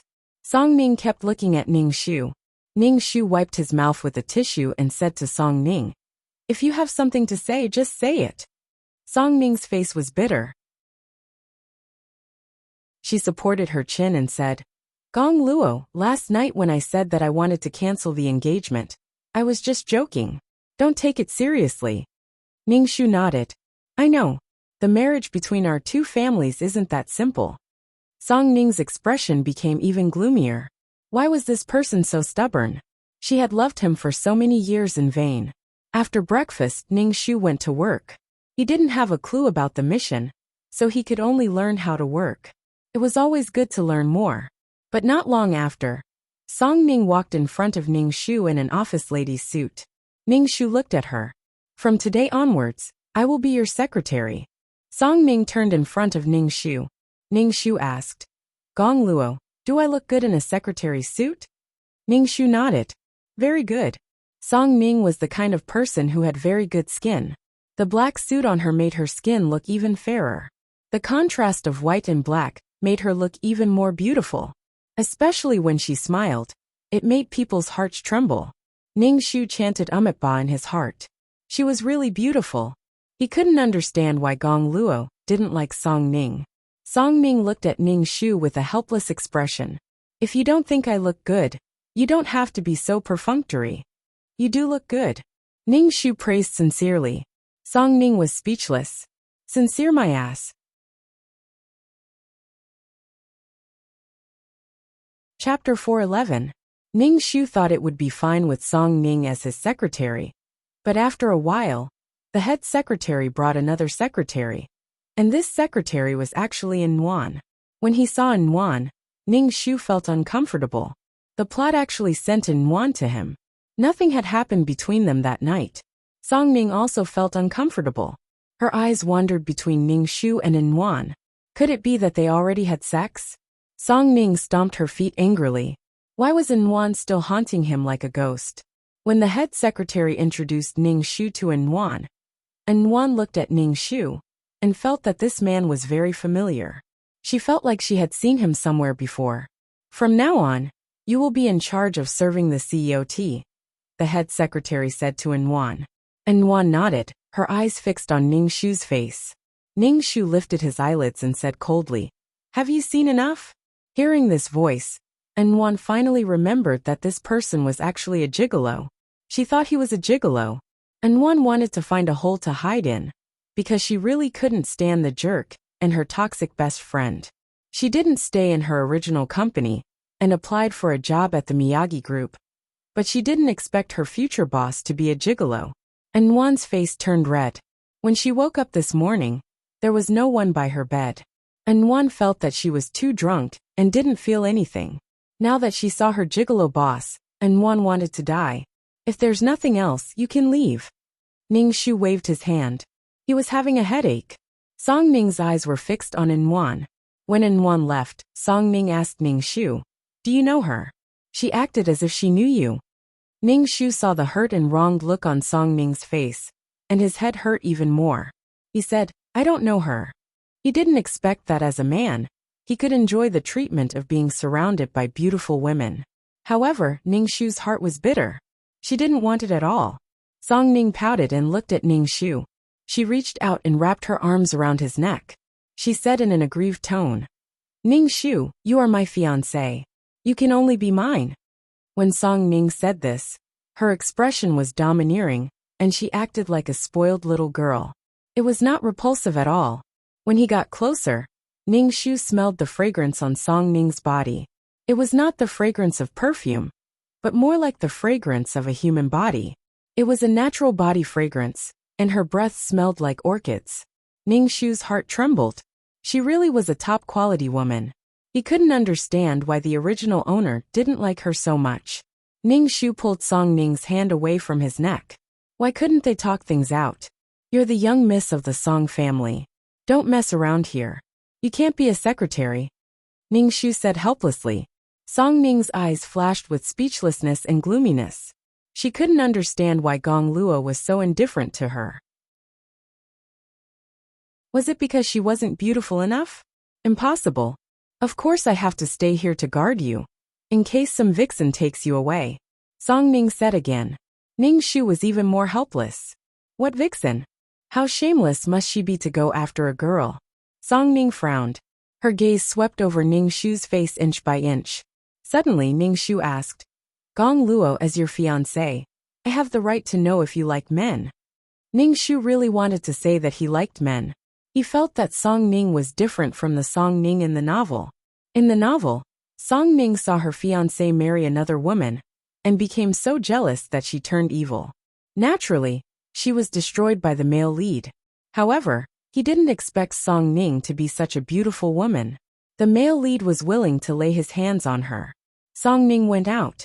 She walked to the pantry and looked at Inwan, who was practicing making coffee. She sized her up. Song Ning pursed her lips. She was really ordinary. A very ordinary woman. Why did Gong Luo like this woman, and not want such a good woman like her? He was fucking blind. Inwan felt that someone was sizing her up. She turned around and saw Song Ning's deep gaze. When she saw Song Ning, Inwan felt that she was very beautiful and felt inferior. She thought of her best friend. A beautiful and flirtatious woman seduced her boyfriend, and even showed off in front of her. Song Ning smiled and sized Inwan up. Inwan felt that she was going to be stripped naked by the other party. This feeling was very unpleasant. Inwan greeted Song Ning and said, "Hello, I'm Inwan. Nice to meet you." Song Ning said, "Hello." The atmosphere suddenly became silent. Inwan picked up the coffee and said, "I'll go bring the coffee to the CEO first." She walked around Song Ning and went to the CEO's office. Song Ning looked at Inwan's back. She leaned against the wall and looked at Inwan's back.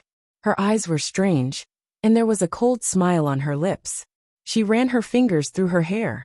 standing in front of the carved door of the office, and Wan took a deep breath, and then pushed the door open. She saw the man sitting in the office leather chair, looking carefully at the documents. He was wearing a well-tailored suit, and had a handsome face. He looked like a god, and Wan wanted to die. She must have been out of her mind to treat this man as a gigolo, and they even had that kind of relationship. It was so awkward. And Wan placed the coffee on Ning Shu's table. She took a deep breath and said to Ning Shu, "Well, the CEO." Ning Shu turned to look at Wan. He saw that her face was extremely embarrassed. She was sweating and blushing. He asked, "What's the matter?" He really wanted to fire Wan. Wan grabbed her clothes with one hand and looked a little nervous. She said, "Well, about what happened last night, can you pretend that nothing happened?" Ning Shu was speechless. Ning Shu wiped his face and said, "If you're talking about treating me as a gigolo, I don't mind." Wan let out a sigh of relief and said, "Also about the hotel." "The hotel?" Ning Shu looked at Wan's face, which was so red that it was about to explode. He didn't know if it was from anger or embarrassment. Ning Shu's mind exploded. The veins on his forehead throbbed. He said speechlessly, "Don't tell me you think that we..." Ning Shu pointed at himself, and then at Wan. "You're thinking too much." Wan's face immediately turned red, mixed with shame and indignation. She said angrily, "Don't talk about it anymore. Can you just forget about it?" The veins on Ning Shu's forehead throbbed again. "I think you're mistaken. Nothing happened between us." Yes, nothing happened." Wan let out a long breath. "Let's forget about each other." Ning Shu was speechless. "What the fuck?" Ning Shu gritted his teeth. Why was Wan so sure that something had happened between them? Ning Shu clearly remembered that he didn't take off Wan's clothes. He left her in the hotel room and left. Could it be that someone took off her clothes later?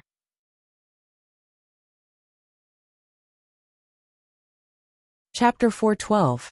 Ning Shu looked at Wan, who seemed to know what had happened between them, and was trying to cover it up. It was as if she did not want her to mention it. Clearly, she wanted them to forget about it, and act as if nothing had happened. Ning Shu rubbed his forehead, and looked at Wan. "Nothing happened between us." "Yes, nothing happened. Thank you," Wan said with a red face. "Ning Shu, nothing really happened between us." Ning Shu repeated, "We didn't have sex. I didn't do anything to you when I sent you to the hotel." Wan quickly nodded. Yes, nothing. You didn't do anything to me." "Fuck." Ning Shu wanted to die. He raised his voice and said, "Nothing really happened between us." "Yes. I'm telling the truth." "Yes." Ning Shu, why? Why did he feel like he could not communicate with her? Ning Shu felt the fire in his heart rising. Ning Shu almost roared. "Don't tell me you didn't feel anything? Your clothes are on, and there are no marks on your body. Why do you think something happened between us? Don't tease me, okay?" Wan frowned. That's right. Her virginity would hurt, but she did not feel anything.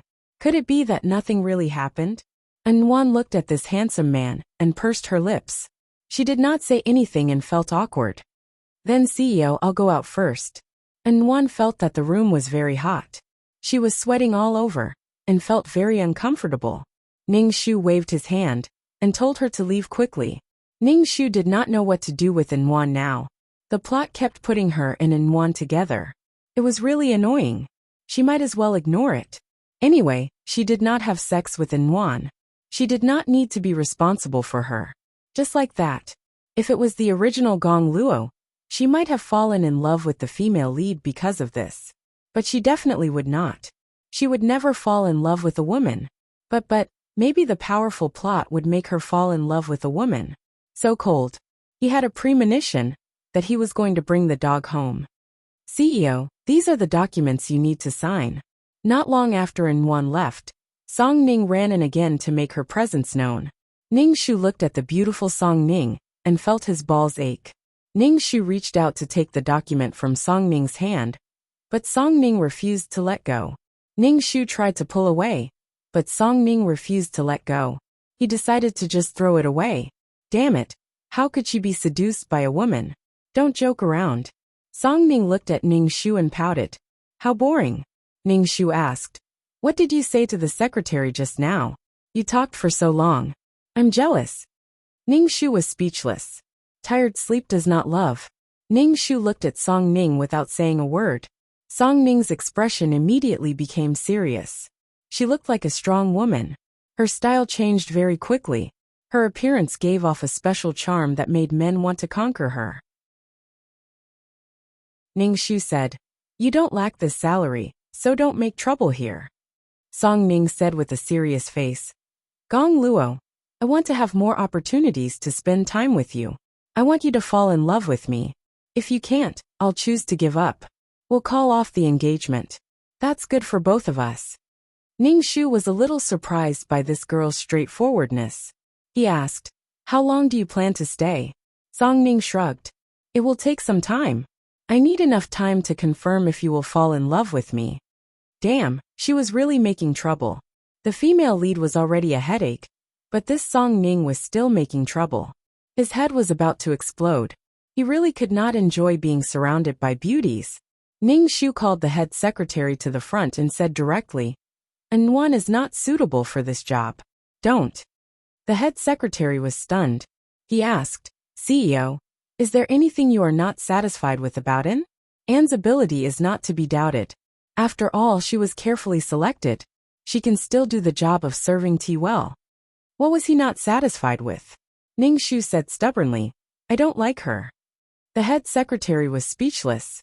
Ning Shu was still looking at the documents when the office door suddenly opened. The sound was a little loud. Ning Shu looked at the door and saw An rushing in front of him. She asked directly, "CEO, today is my first day at work. Did I do anything wrong? You can't fire me for no reason." An bit her lip and looked at Ning Shu seriously. "CEO, I need a reason to be fired." Ning Shu said, "I don't need a reason. You're fired." An looked angry. "What right do you have to be so arbitrary? I didn't do anything wrong. You're being unfair to me." Ning Shu looked at Anwan's serious expression and was speechless. "I don't want you to be my secretary. Do you?" An bit her lip. "Do you mind what happened last night?" An quickly waved her hand. "I've never thought of asking you to take responsibility. Just pretend that nothing happened. I just want to work hard. CEO, don't worry. I won't tell anyone." "Tell what?" Ning Shu looked at An in disbelief. "I won't tell anyone that I mistook you for a prostitute and what happened at the hotel last night. I need this job. CEO, please be merciful." An looked at Ning Shu with longing eyes. Ning Shu really wanted to bang his head against the wall. He didn't know what to say.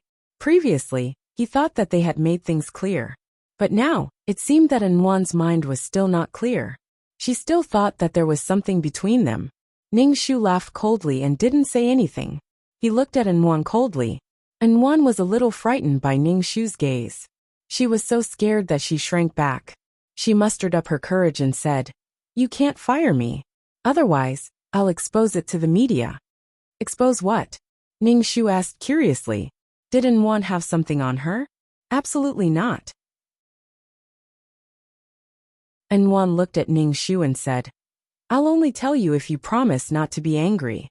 Then don't say anything. Get out. Go to the finance department to get your salary. Let's go." Ning Shu didn't want to talk nonsense with her. He didn't want to create any sparks of love. Even if he wanted to, he couldn't. An was choked.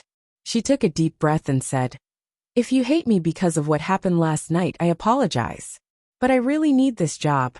After being dumped by a scumbag, she left the company with a scumbag. It would take a long time to find a job. During this period of time without a job, she would have to eat dirt. An looked at Ning Shu with a look of desperation. She said angrily, "If you fire me, I'll expose to the media that you were a prostitute at a hotel last night."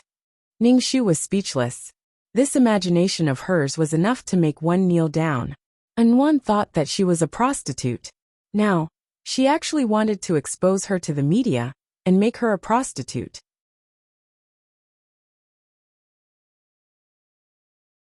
Chapter 413. Anwan's courage was really praiseworthy. Ning Shu's expression turned cold as he said mildly, "Are you going to expose me as a gigolo, and that you slept with a gigolo like me?" An pointed at Ning Shu. You're the one who said it. Don't force me. Maybe I'll fight to the death. This was throwing an egg against a rock. Fight to the death. The veins on Ningshu's forehead throbbed. He was speechless. According to the plot's development, shouldn't they have sex and let the female lead see the power of a gigolo? This ridiculous plot made Ningshu want to cry. Ningshu wiped his face and waved at Enwan. Alright, say whatever you want. Go expose it. You.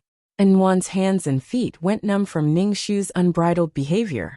She then said, I told the media that I was pregnant with your child, and you abandoned me after having sex with me. Fuck, this female lead really did what she wanted.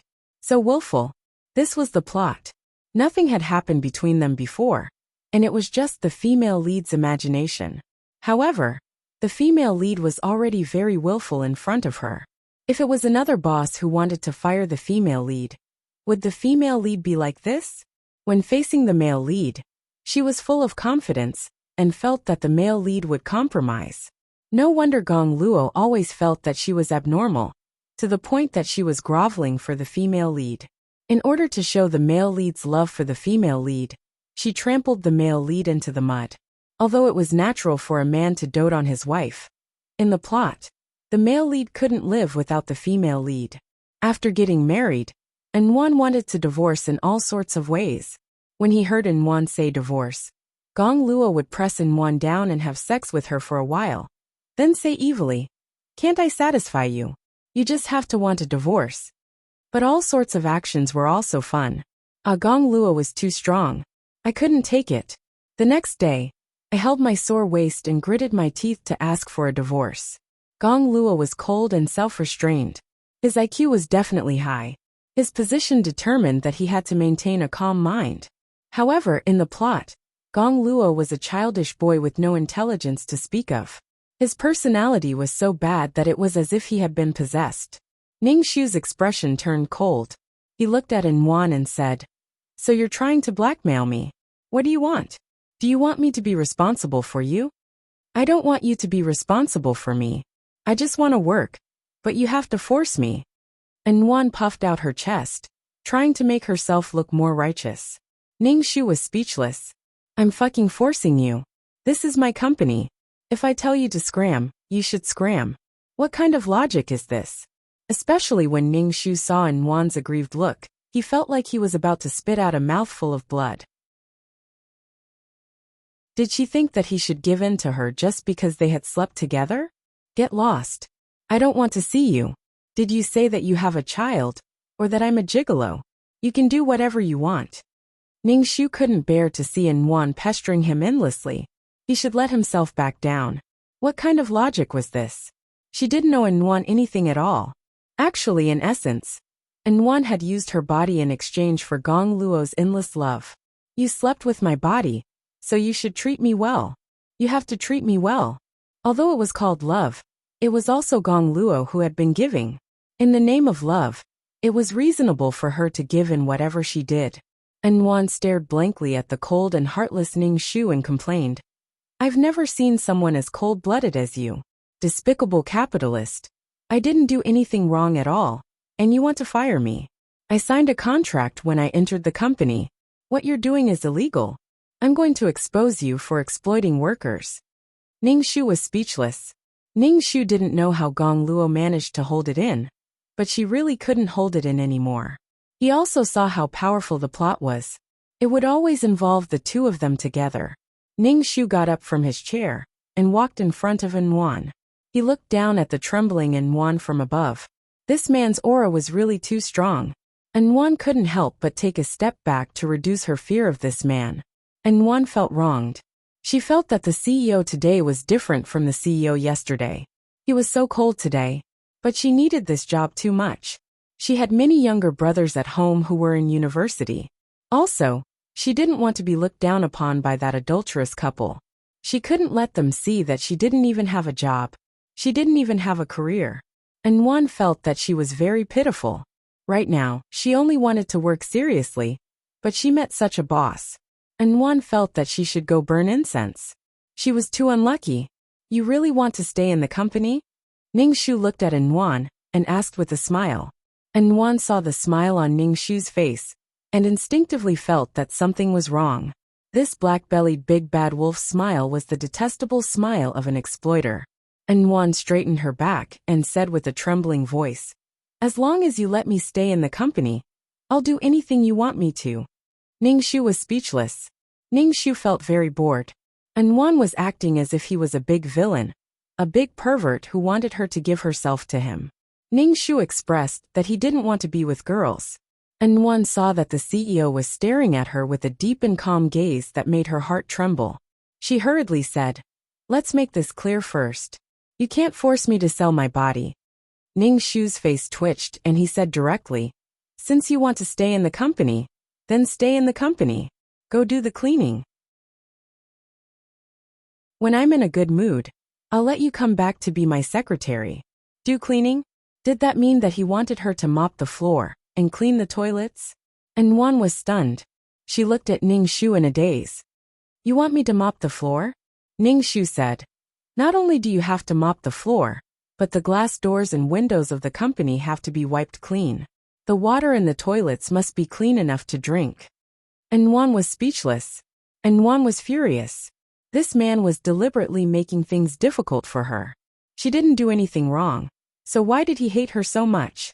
Ning Shu thought it through. He wouldn't chase An Wan away. Based on the plot, An Wan would definitely be sent to his side. Perhaps the next time, it would be more intense methods, such as Chinese medicine, which required a woman to have sex with him to relieve the effects. And the person he would be having sex with might be An Wan. In any case, he had to get An Wan and him into bed. Only then would they be able to develop feelings for each other. What a world with broken moral principles. You don't want to be a cleaner? Fine, then you can leave the company, Ning Shu said coldly. What a bad guy. And Wan glared at Ning Shu. So be it. I know you hate me and want to use this method to chase me away, but I won't let you get what you want. Fine, then please leave. Close the office door and report to the cleaning department. Ning Shu sat on the chair and didn't even look at An Wan. An Wan took a deep breath. She glanced at Ning Shu and turned to leave the office. She almost didn't let her tears fall. Her expression was very stubborn.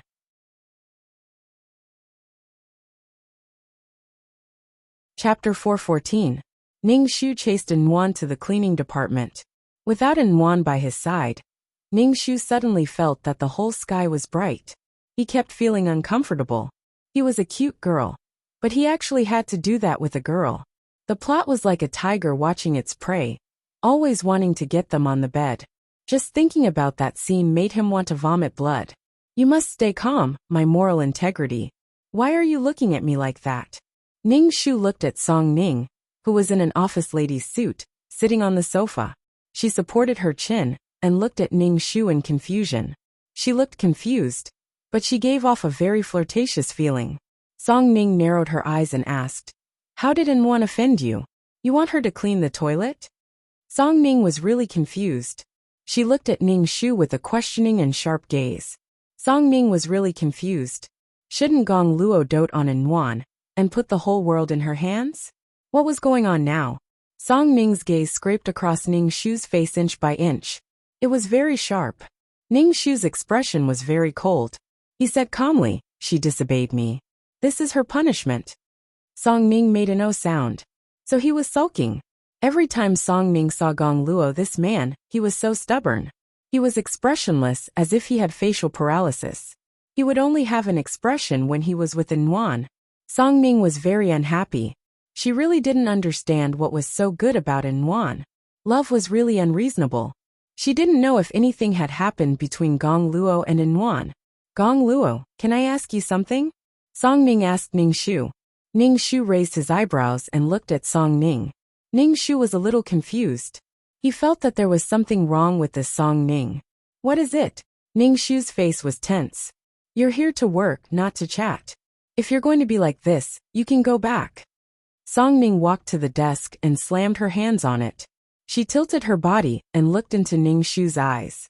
Ning Shu looked at the cleavage under Song Ning's shirt. It was white and full like a big steamed bun. It made him want to grab it.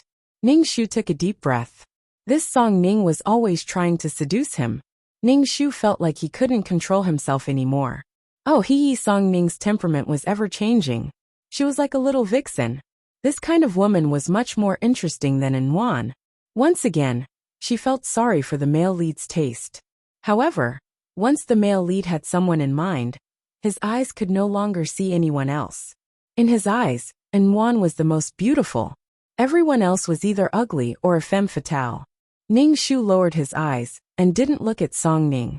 Gong Luo, tell me honestly, do you have anything to do with Yuan? Or is Yuan actually your little sweetheart?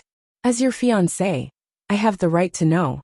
At our level, I won't say anything if you want to play around. However, if you don't interfere with the cooperation between our two families, then I won't agree. Ning Shu was silent. He crossed his fingers and looked at Song Ning. Why do you think there's something between me and Yuan? Or did you send someone to follow me? Looking at Song Ning's expression, she seemed to know that there was something between him and Yuan. Ning Shu narrowed his eyes slightly and swept his gaze over Song Ning's face. He looked at Song Ning's face carefully and felt that it was breathtaking. The more he looked at her, the more beautiful she became. A face that could enchant people's hearts. The way the corners of her lips curled up slightly made people feel that she was the most beautiful existence in the world. I didn't send someone to follow you. I was just on guard. Song Ning looked at Ning Shu and smiled. A lot of pocketbooks say that men like you like women like Yuan, who's like plain porridge and side dishes. I don't think there's anything wrong with my guard. Song Ning flipped her hair and met Ning Shu's eyes. You're my fiancé. You can only be mine. Song Ning's eyes seemed to have infinite bright stars in them. They were so beautiful that it made people's hearts palpitate. Ning Shu instantly felt as if there were fireworks exploding in his mind. It was extremely gorgeous. Ning Shu quickly shook his head. Damn, he was actually mesmerized by a woman. What the fuck? The halo of calmness flowed into Ning Shu's heart. Only then did Ning Shu's heart calm down. That strange throbbing was then suppressed. Ning Shu felt sweat break out on his back. His face was a little pale. He looked at Song Ning without a change in expression. You don't have to worry about my matters. I know what I'm doing. You. Song Ning bit her lips and frowned. She turned around and left in anger. Her back was full of anger and sadness. It made one's heart ache. Once Song Ning left, Ning Shu let out a long breath and wiped the cold sweat off his head. He realized that a person's charm had reached the point where both men and women were attracted to her. Ning Shu was a little suspicious of Song Ning. It was impossible that she couldn't catch Gong Luo with such means. So annoying. Ning Shu planned to go to the toilet. When he reached the toilet, he instinctively walked to the female toilet. When he saw a female employee in a cleaning uniform, Ning Shu reacted and quickly turned around to leave the female toilet. Ah, you pervert. You actually went into the female toilet. Ning Shu originally wanted to apologize, but when he turned around, he saw Yuan in a cleaning uniform. She was wearing a mask and holding a mop in her hand. She was glaring at Ning Shu angrily. How could he meet her like this? Ning Shu wiped his face.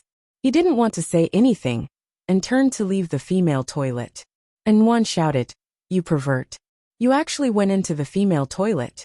If I meet you, I'll definitely not let you off. Yuan said as she swung the mop at Ning Shu. You look well dressed, but you're actually a beast in human clothing. Ning Shu dodged Yuan's mop, but the dirty water on the mop still splashed onto his trousers. Are you crazy? You're the crazy pervert. You still think you're in the right when you go into the female toilet. Yuan held the mop dripping with water, like a female warrior. Then, she evilly splashed the water on Ning Shu's shiny black leather shoes. Ning Shu was speechless. Do you want to die? Ning Shu looked at Yuan indifferently. Yuan laughed happily and said loudly, I have more dirt on you now. You're actually a pervert who goes into the female toilet. I'm warning you, you'd better be polite to me. Otherwise I'll spread this news. The CEO of the Miyagi Group, Gong Luo, is a pervert. Ning Shu was speechless. Did she have to use this kind of plot to tie the two of them together? Why did Yuan think that he should be threatened by her? The female lead's world was simple and black and white.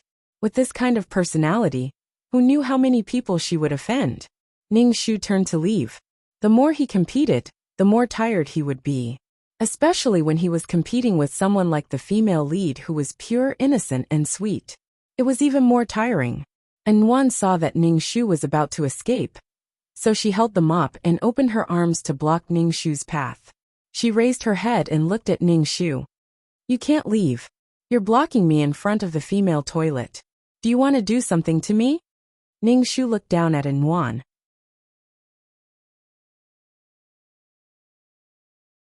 Chapter 4:15. Haha. You dragged me to the ladies' room because you wanted to do something to me. How dare you accuse me of entering the ladies' room as a pervert? Ningshu sneered. Get lost. If you block my way again, I'll kick you. And Wan was instantly enraged. She looked at Ningshu in disbelief. How can you be so shameless? You're shameless. You were the one who entered the ladies' room. How dare you accuse me of wanting to do something to you? And Wan was so angry that she was about to cry. However, Ningshu felt that Wan's reaction was too extreme. This was the plot. It wanted the two of them to be entangled with each other. Even if she had unconsciously entered the wrong room, such a thing would have happened. Ningshu pushed Wan away. Get lost. Don't block my way. Wan was accidentally pushed to the ground by Ningshu. She groaned in pain. Ningshu saw Wan fall to the ground. Her eyes were filled with tears, and she looked at him with hatred. Ningshu suppressed his urge to help Wan up, and went into the men's room next door. After peeing, Ningshu came out of the toilet. He saw Wan still sitting on the ground and wiping her tears. Ningshu knew that even if he helped Wan up out of kindness, Wan wouldn't appreciate it. Were she and Wan going to become quarrelsome lovers now? No matter what, Wan would always appear in front of her to attract her attention. Ningshu strode past Wan without looking sideways. Wan looked at Ningshu's back and pursed her lips. She muttered, "What a bad guy." Ningshu felt that the plot was really fucked up. When Wan became a secretary, he had to face her all the time. Now that Wan had become a cleaner, Ningshu could bump into her at any time. Wan even had to clean the CEO's office. It was really fucked up. Ningshu expressed that there was nothing worse than this, especially when he had a fiancée with boundless charm, who was attractive to both men and women. He still had to resist his restless heart. It was simply too hard to bear. Bang! The large vase on the floor in the office was smashed into pieces. Wan, who was wiping the dust with a handkerchief, was dumbfounded. She hurriedly apologized to Ningshu. CEO, I didn't do it on purpose. I really didn't do it on purpose. Ningshu took a deep breath, wiped his face, and waved his hand. Get out. Ningshu couldn't figure out why the cleaning department would let Wan clean the CEO's office. Especially since Wan had just joined the cleaning department. Why would she be given such an important job? There was no need to explain. This was the plot. Ningshu felt very tired. Song Ning crossed her arms as she watched the scene unfold. Her lips curled into a faint smile. She couldn't understand why Gong Luo would like and pamper such a girl so much. Thinking of this, Song Ning's eyes flashed with gloom. Wan hurriedly apologized to Ningshu. I'm sorry. I didn't do it on purpose. I really didn't do it on purpose. Deduct this vase from my salary. Ningshu wanted to wipe his face again. He was in the midst of a beautiful love story, but it drove him crazy. You've only been working for a few days. How much salary can you get? Why can't you leave the Gong Corporation? Song Ning looked at Wan and asked. You can't even buy this vase with a year's salary. Wan opened her mouth in shock. She looked at the broken pieces on the floor. Why is it so expensive? Wan picked up the broken pieces with her bare hands and said, I really didn't do it on purpose. Wan's finger was cut by the broken pieces of the vase and was bleeding. Ningshu was speechless. Ningshu sighed deeply. What kind of situation was this? Was she trying to make him feel sorry for Wan? The plot was really everywhere. Song Ning took the paper and pressed it on Wan's bleeding finger. She said calmly, get out. But, Wan looked at Ningshu. Ningshu waved his hand and didn't even look at Wan. Wan left in disappointment. Ningshu looked at the broken pieces and blood on the floor and shook his head. Song Ning walked over and looked at Ningshu. She asked, what's wrong? Do you feel sorry for her? I'm off work. I'll leave first. Ning Shu picked up his suit jacket and left. Song Ning looked at the man's back and felt that this man was the most determined person she had ever met. He was actually so indifferent to her. Did he like In Won that much? Song Ning slapped her face. This was really. Ning Shu left the office and went to the garage to start his car. The car had just gotten onto the road when a figure suddenly walked towards the front of his car. Ning Shu quickly braked and jumped in fright. Fuck. Who was the one who didn't want to live? Ning Shu opened the car door and saw In Won sitting in front of the car with a pale face. She looked as if she was still scared. Ning Shu felt that his patience had reached its limit. Why did he run into this woman everywhere? The plot was quite intense. What are you doing? Ning Shu took a deep breath and suppressed the anger in his heart. His heart was full of curses. In Won turned her head and looked at Ning Shu. Her eyes trembled as she said, CEO, I didn't do it on purpose. I was thinking about something and really didn't notice. In Won tried to stand up with difficulty, but she seemed to have sprained her leg. She cried out in pain. Ning Shu was speechless. Could he just leave this female lead who had sprained her leg? He felt that he could run into In Won anytime and anywhere in the day. It was really annoying. Are you okay? Ning Shu asked In Won. In Won quickly waved her hand and said, I'm fine. I'm fine. Ning Shu nodded. It's good that you're fine. Ning Shu turned around and wanted to get into the car and leave. CEO, wait a minute. In Won limped over to Ning Shu. The veins on Ning Shu's forehead throbbed. He asked, Is there anything else? Do you need medical fees? In Won's face suddenly turned serious. I don't want your money. Ning Shu's lips curled up. Don't be angry. Smile. You must be calm. Ning Shu smiled and asked In Won. I don't want money. Is there anything else? In Won said, About the vase, I'll find a way to compensate you. It was my fault. I was careless. I just hope you won't chase me out of the company. Ning Shu said patiently, Why? This vase is very valuable. Your 1 year's salary is not enough. As long as you leave the company, you won't have to pay for it. It was the first time In Won had seen this man talk so much to her. He was usually impatient with her. In Won was not used to it. She shook her head and said, I can't leave the company. Ning Shu, why? Why? Ning Shu said helplessly.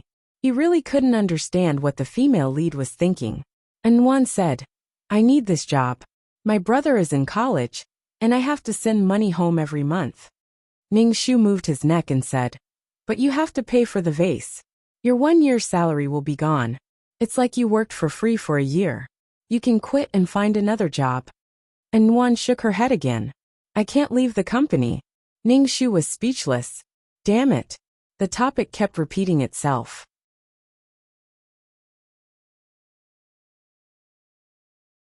Chapter 416. Ning Shu and In Won's conversation reached a dead end. You can leave the company. No, I can't leave the company because I need this job. You can find another job. You don't have the money to pay for a vase. No, I can't leave the company. Why can't you leave the company? I just can't leave the company. The scumbag will look down on me. Ning Shu wiped his face and took out money from his bag to give to In Won. In Won was unhappy. Ning Shu said, This money is for you to take a taxi to the hospital to have your leg checked. I don't want it. I don't want it. In Won turned and limped away. Ning Shu didn't bother to look at In Won. He got into the car and went back to his villa. The villa was brightly lit. Ning Shu opened the door and smelled the aroma of food. Ning Shu took off his slippers and walked to the kitchen door. He saw Song Ning with a scarf around her neck cooking. Even when she was cooking, Song Ning was still beautiful. The atmosphere was warm. You're back. Song Ning smiled and asked Ning Shu. You left before me. Why did you come home later than me? Ning Shu leaned against the door and looked at Song Ning's face. Her smile was really charming. Why are you still here? What are you doing at my house? Ning Shu, are you blind? Didn't you see me cooking? Song Ning rolled her eyes at Ning Shu. She reached out her hand and said, Give me a plate. Ning Shu opened the cupboard and took out a plate for Song Ning. Song Ning put the food on the plate and said, Bring it to the table. Ning Shu nodded and brought the food to the table. After a short while dishes and a soup were ready. They were all very home-cooked dishes, and they looked, smelled, and tasted good. Ning Shu was amazed by his cooking skills, because she couldn't make such dishes. Song Ning took off her scarf and sat opposite Ning Shu. She said, "Eat. Try my cooking." Ning Shu tasted every dish and praised sincerely. "It's really delicious. Your cooking is really good." Ning Shu's praise didn't make Song Ning happy. Instead, her face darkened. She pursed her lips and didn't say anything. "You can cook." It was surprising that a young lady like Song Ning, who had never done any household chores, knew how to cook. Song Ning used her chopsticks to poke at the rice in her bowl. She curled her lips and said, "Haven't you heard that if you want to capture a man's heart, you have to capture his stomach first? I have practiced cooking for a long time, but I still can't capture your stomach." Ning Shu was speechless. She felt like she was being flirted with again. Damn. Ning Shu thought he might be gay after being flirted with by a beauty like Song Ning every day. Absolutely not. Oh my god. Ning Shu felt that her moral integrity was about to collapse. In the face of Song Ning's complaints, Ning Shu didn't say anything. He ate in silence. Song Ning furrowed her brows. Was he still a man? Could he only be in Wan? She didn't believe it. Song Ning rested her chin on her hand. She looked at Ning Shu and said, "Give me a piece of the stir-fried lettuce in front of you. Why don't you get it yourself?" Ning Shu raised his eyebrows and looked at Song Ning. "Because I can't reach it," Song Ning said matter-of-factly. How could she not be able to reach it? Ning Shu looked at the flirtatious Song Ning and pushed the plate of stir-fried lettuce in front of her. Song Ning was speechless. What a boring man. Why was he so different when he was with Nuan? Song Ning's face grew worse. Seeing that Ning Shu only cared about eating, Song Ning's mood worsened. She put her chopsticks on the table and rested her chin on her hand as she looked at Ning Shu. Ning Shu couldn't take it when a woman looked at him with such seductive eyes. "Song Ning, what is your goal?" Ning Shu asked directly. Song Ning twirled her hair with her fingers and said matter-of-factly, "Of course, it is to make you fall in love with me. After all, we are engaged. Since we are destined to get married, it is better that we fall in love. Then our married life will be happier. I am a woman. Of course, I need a warm family. Rather than the two of us being strangers after we get married. Why don't we try to fall in love with each other now?" Song Ning said generously. Ning Shu suddenly didn't know how to refute, because what Song Ning said made sense. "But until now, I have realized that you haven't fallen in love with me," Song Ning said in distress. "Is it that difficult to like me?" "Difficult, very difficult." Ning Shu said he didn't want to be a lesbian. "What's wrong with me?" Song Ning looked at Ning Shu. "Am I not pretty enough?" Ning Shu shook his head and said, "You are very beautiful. But why don't you like me?" Song Ning was speechless. "I can be in the hall. And I can be in the kitchen. What are you not satisfied with? I am a fucking girl, and you are a girl too. How could we be together?" When the mission was completed, Ning Shu would leave. As for the relationship between Song Ning and the original owner of the body, it had nothing to do with him. Ning Shu wouldn't make decisions for the original owner of the body when it came to matters of love. He had no right to make decisions for the original owner of the body. "Forget it. I am not eating. Your attitude displeases me." Song Ning stood up and sat on the sofa, ignoring Ning Shu. Ning Shu shrugged. He saw that there was still food on the plate. Ning Shu had finished it all. It was shameful to waste food. "I am not going back today. I will stay here. When I have enough, I will leave," Song Ning said unhappily. Ning Shu didn't say anything. "If you want to stay, then stay." Song Ning saw that Ning Shu had gone upstairs and was ignoring her. She wrinkled her nose in annoyance. After taking a shower, Ning Shu lay on the spacious bed and stared at the white ceiling. He was thinking about the mission in his heart. This mission was simply too troublesome. Moreover, with the fate between him and Nuan, they would always bump into each other. There might even be some kind of pink bubble scene that would appear. Sigh, what a cruel life. Ning Shu was about to close his eyes when there was a knock on the door. Ning Shu rolled his eyes and got off the bed to open the door. As soon as he opened the door, Ning Shu saw Song Ning barefoot and wearing a nightgown. Song Ning's hair was loose, and her long black hair was slightly curly like seaweed. It was very charming. Under the nightgown was a pair of flawless white thighs. Her enchanting figure was very attractive. Why was she knocking on the door dressed like that? It couldn't be what he thought it was, right? Ning Shu swallowed her saliva and asked, "What's the matter?" Song Ning pushed Ning Shu away and walked into the room barefoot. She sat on the bed and looked at Ning Shu. "What do you think? I think we shouldn't be like this." Ning Shu looked at Song Ning and didn't say anything. Both of them wanted to fuck him. Please let them go. Sex before marriage is very important. I want to see if you can do it. Didn't people say that sex is the main reason for divorce? Song Ning said with a charming expression. She was like a seductive vixen. According to the normal development, she should have just said, "Don't ever say that men can't do it. I want to show you if I can do it." Then she would have done it. Damn, what should I do? It was so embarrassing. When she was the female lead, there were always men who wanted to fuck her. When she was the male lead, there were always women who wanted to fuck her. Actually, the male lead was also very miserable.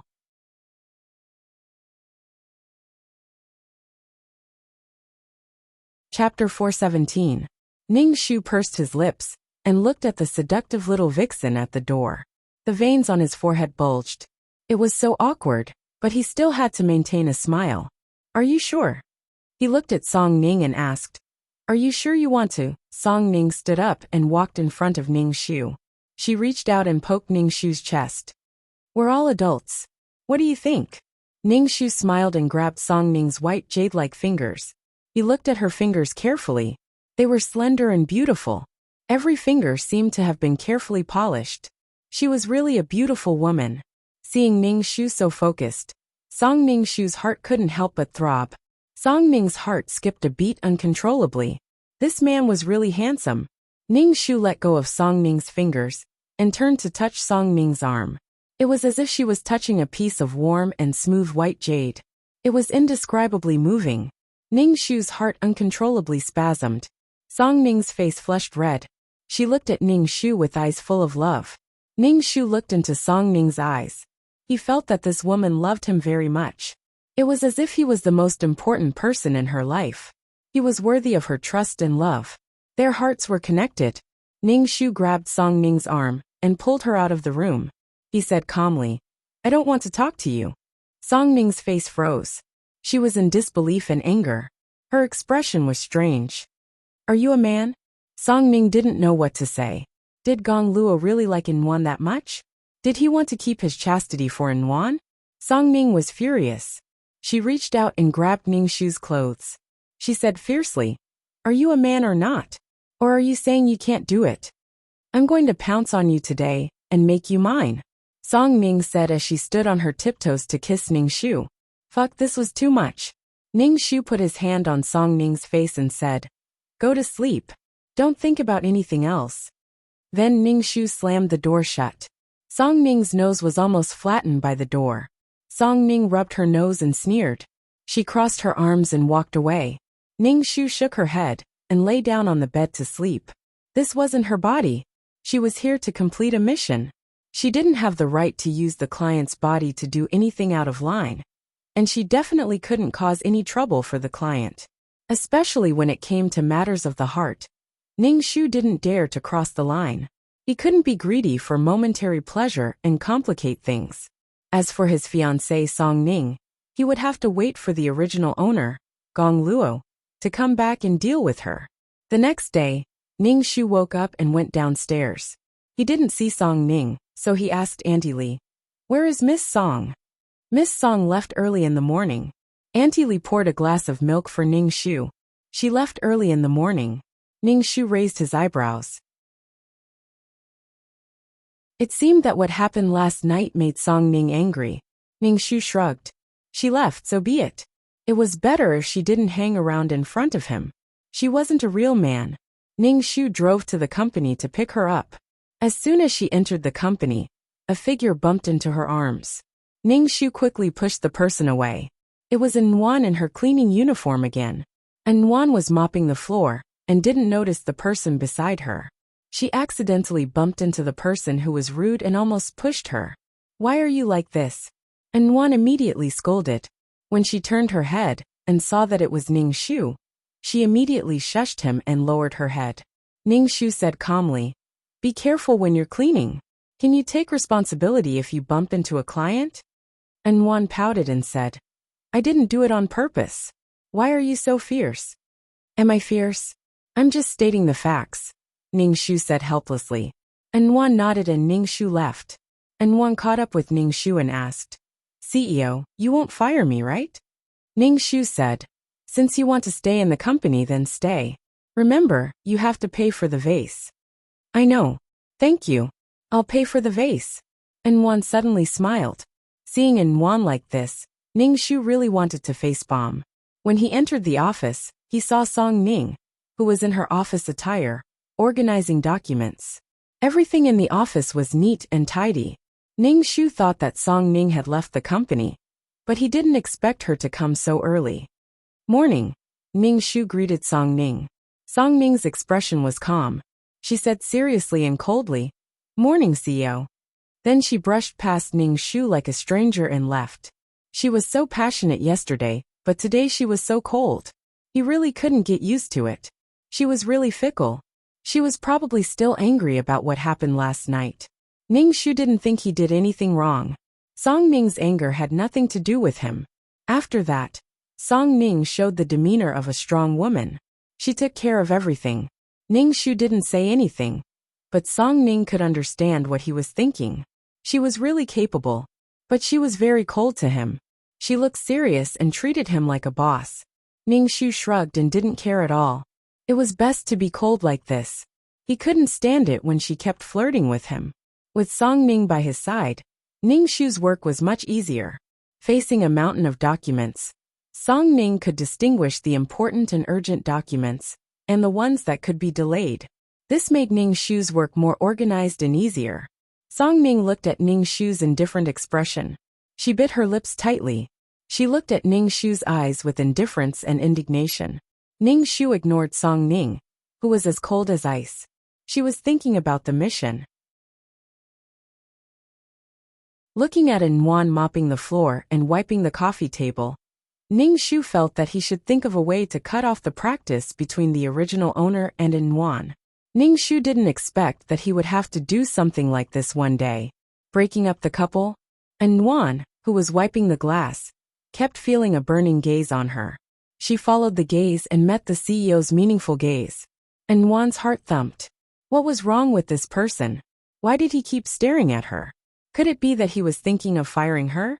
Song Ning saw that Ning Shu was staring at In Wan, and couldn't help but roll her eyes. Why did Gong Lua like In Wan so much? Song Ning's shoulders slumped. This was so boring. After work, Ning Shu returned to the villa.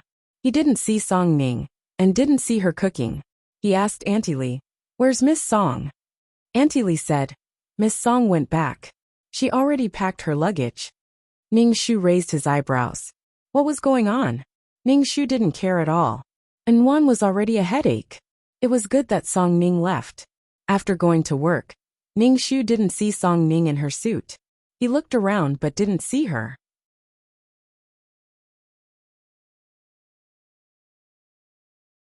Chapter 418. Usually, Song Ning would hang around in front of Ning Shu whenever she had nothing to do. Now that Song Ning suddenly stopped coming, Ning Shu was really happy. Secretary Ning Shu asked, "Where is Miss Song?" "Miss Song won't be coming today," the secretary said. Ning Shu was even happier and asked, "She won't be coming in the future?" The secretary looked at Ning Shu's beaming face and said, "President, Miss Song is sick. Do you want to go and see her?" "Yes, I'll find time to go and see her." Ning Shu went into the office and saw In Wan cleaning the office. Ning Shu saw her every day. He rubbed his forehead. The plot always brought them together. He always felt that In Wan was cleaning the place where he appeared. In Wan felt that the president was looking at her. Every time he looked at her with such a passionate gaze, it made In Wan feel very anxious. There was an indescribable fear and heartbeat. Ning Shu sat on the sofa and looked at In Wan. There was nothing wrong with In Wan. She was a girl who was favored by God. And then God arranged for a domineering president to fall in love with her, and then spoil her. She was very ordinary, and had no outstanding ability. She must have done a lot of good in her previous life to be able to meet a man like Gong Luo in this life. She didn't need to struggle to reach the peak of life. Marriage was a woman's second life. Love was a matter between two people, but Gong Luo felt that he was being controlled. This feeling made Gong Luo feel uncomfortable. Love was the feeling of a man and a woman interacting with each other. But in this relationship, Gong Luo gave a lot, and N1 enjoyed Gong Luo's love. Even when there was a conflict, Gong Luo was the first to bow down. N1 couldn't bear Ning Shu's gaze anymore. She gathered her courage and turned around to say to Ning Shu, "Why are you looking at me like that? Are you plotting something? I'll pay for the vase." Ning Shu leaned back and looked at N1. He said aloud, "Why do you have to be in my company?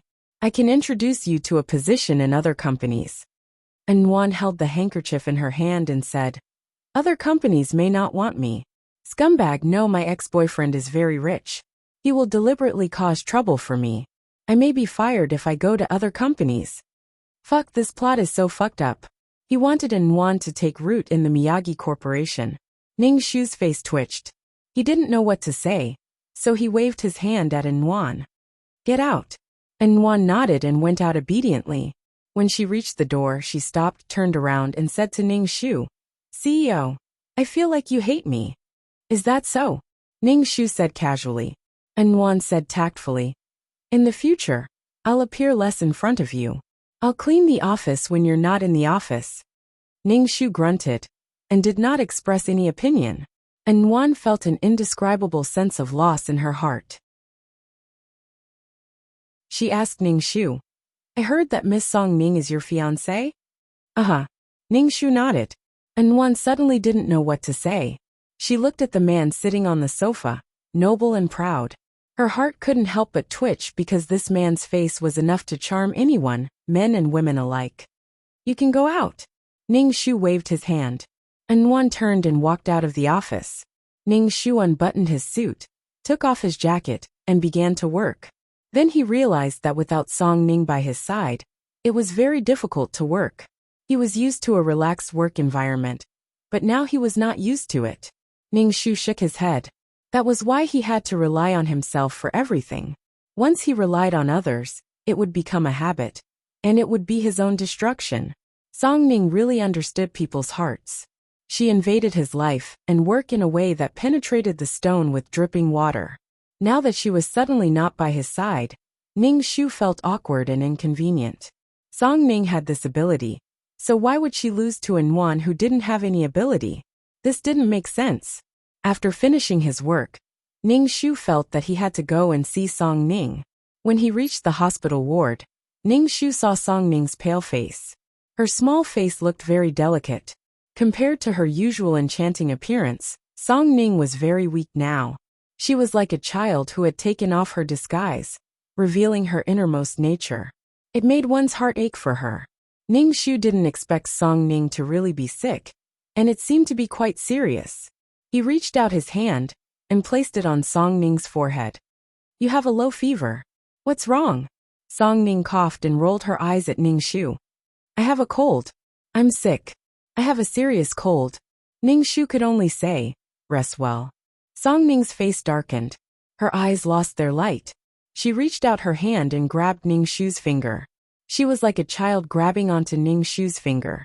This action brought a sense of uneasiness and dependence. Ning Shu sat by the bed. "Don't think too much. Rest well."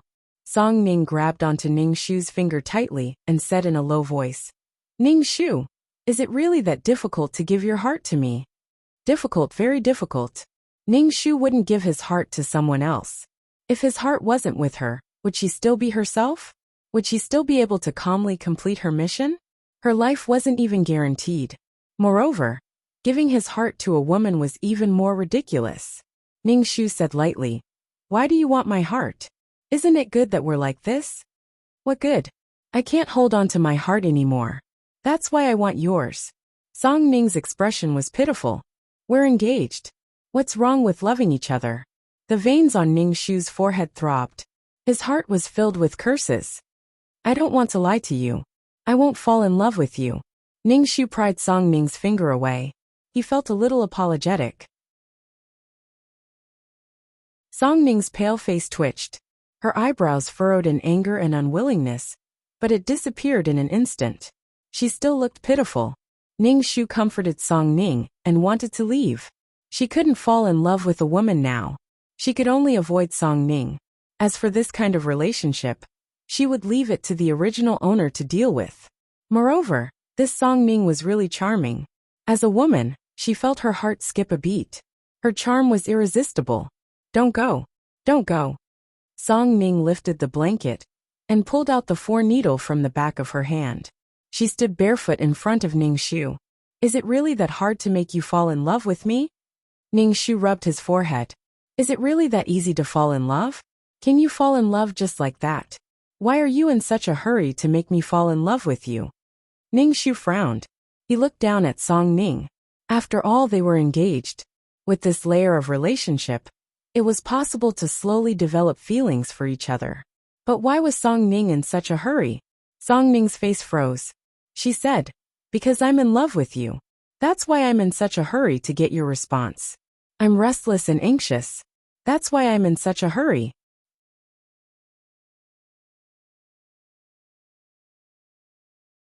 Chapter 419. Gong Luo, can you understand how I feel? Song Ning reached out and grabbed Ning Shu's shirt sleeve. She gripped it so tightly that her knuckles turned white. She was trembling slightly, making one's heart ache. Ning Shu felt a headache coming on. How was he supposed to respond to Song Ning's feelings? Song Ning loved Gong Luo, not her. But now, Song Ning wanted him to give his heart to her.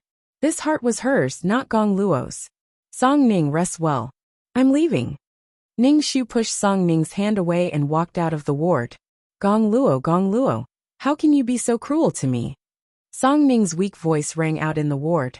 Seeing Ning Shu leave without looking back, Song Ning was so angry that she jumped up. She had never been so defeated before. It made Song Ning very angry. After leaving the hospital, Ning Shu felt that he was really sick. He couldn't wait to avoid Song Ning. Why did he get close to her? When he returned to the company, a figure knelt in front of him as soon as he walked into the office. If it wasn't for the fact that he had to maintain his calm image, Ning Shu would have jumped up in fright. Ning Shu took a closer look and saw Nwan kneeling in front of him crying. Her face was as pale as a ghost, and her hair was a little messy. She was as pathetic as could be. Ning Shu suddenly had a bad feeling. What was the plot trying to do? What? Ning Shu's voice was sullen. He strode to the sofa and sat on it. What's the matter? Nwan knelt in front of Ning Shu and begged Ning Shu while crying. CEO, please help me. I beg you. What kind of trouble was this? Ning Shu rubbed his forehead impatiently. Nwan saw that Ning Shu was silent and quickly kowtowed and begged. CEO, I beg you. I beg you. What's the matter? Ning Shu said calmly. CEO, can you lend me 500,000? Nwan also felt that her request was a little too much, but she had no other choice. Now, she had to sell herself to repay her debt. How bitter. But she still had to maintain a smile. Ning Shu asked, what for? My brother, Nwan's tears streamed down her face and fell onto the ground. She fainted on the ground, looking very pitiful. Ning Shu closed his eyes. Since he didn't want to talk about it, then forget it. President, my younger brother got into a car accident, and now he needs surgery fees. I only know rich people like you. Please lend me 500,000 yuan. I'll pay you back. Nwan said with tears in her eyes. Ning Shu was speechless. As expected, this was the plot. Why did Nwan think that he would lend her money and look for her first? It was completely subconscious. This was the plot. Ning Shu crossed his legs and indifferently said, why should I lend you money? We're not familiar enough to lend money to each other. We can't even be considered friends. Yes, but I really have no other choice. I can only beg you. Nwan also had no other choice. Where could she get 500,000 yuan now? Without 500,000 yuan, what should she do? Her brother was dead. Her brother was waiting on the operating table, waiting for the money to save his life. President, I'll definitely pay you back. Even if I have to sweep the floor for the rest of my life, I'm willing. I beg you. I don't want my salary anymore. I beg you. and Wan kept kowtowing to Ning Shu. Ning Shu took a deep breath and said, "Since you're borrowing money, you should have some kind of guarantee. There's a bank you can borrow money from. Why do you have to borrow from me?"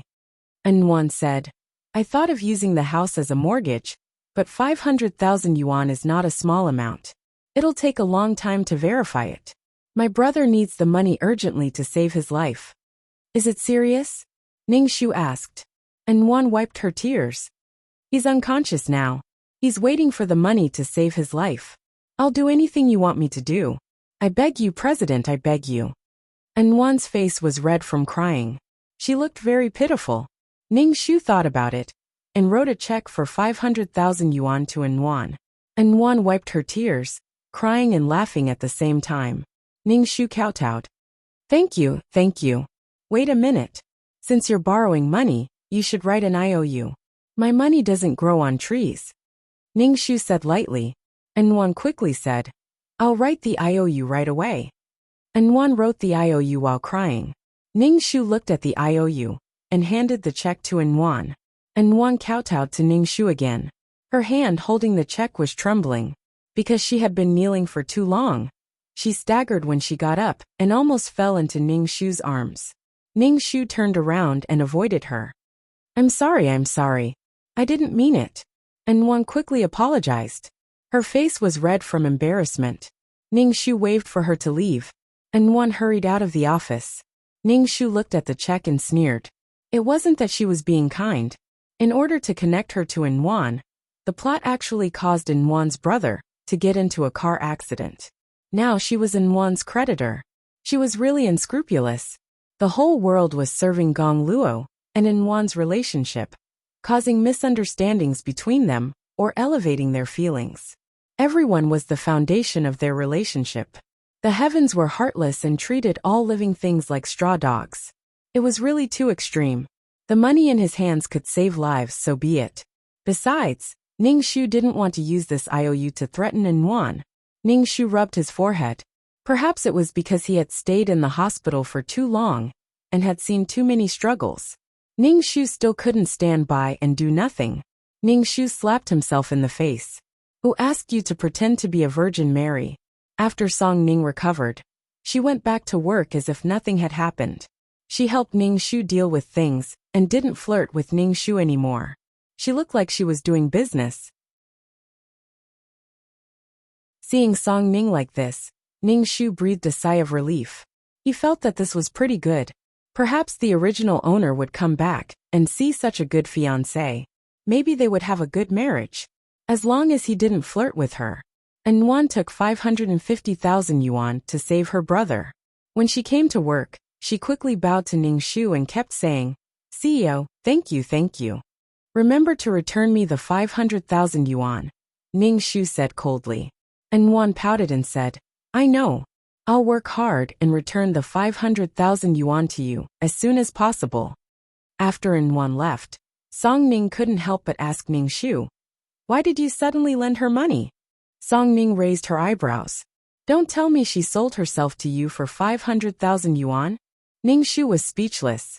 Is she really worth that much? Song Ning looked at him with disdain. "So you like this kind of thing?" Song Ning sighed. "I don't know why you don't like me. Maybe I'm not as pure as Wan?" "No, I think you're better than Wan." Ning Shu admired capable women. Capable women could survive no matter where they were and didn't need men to save and protect them like gods. Song Ning rolled her eyes. "Since I'm good, why don't you like me?" Ning Shu was speechless.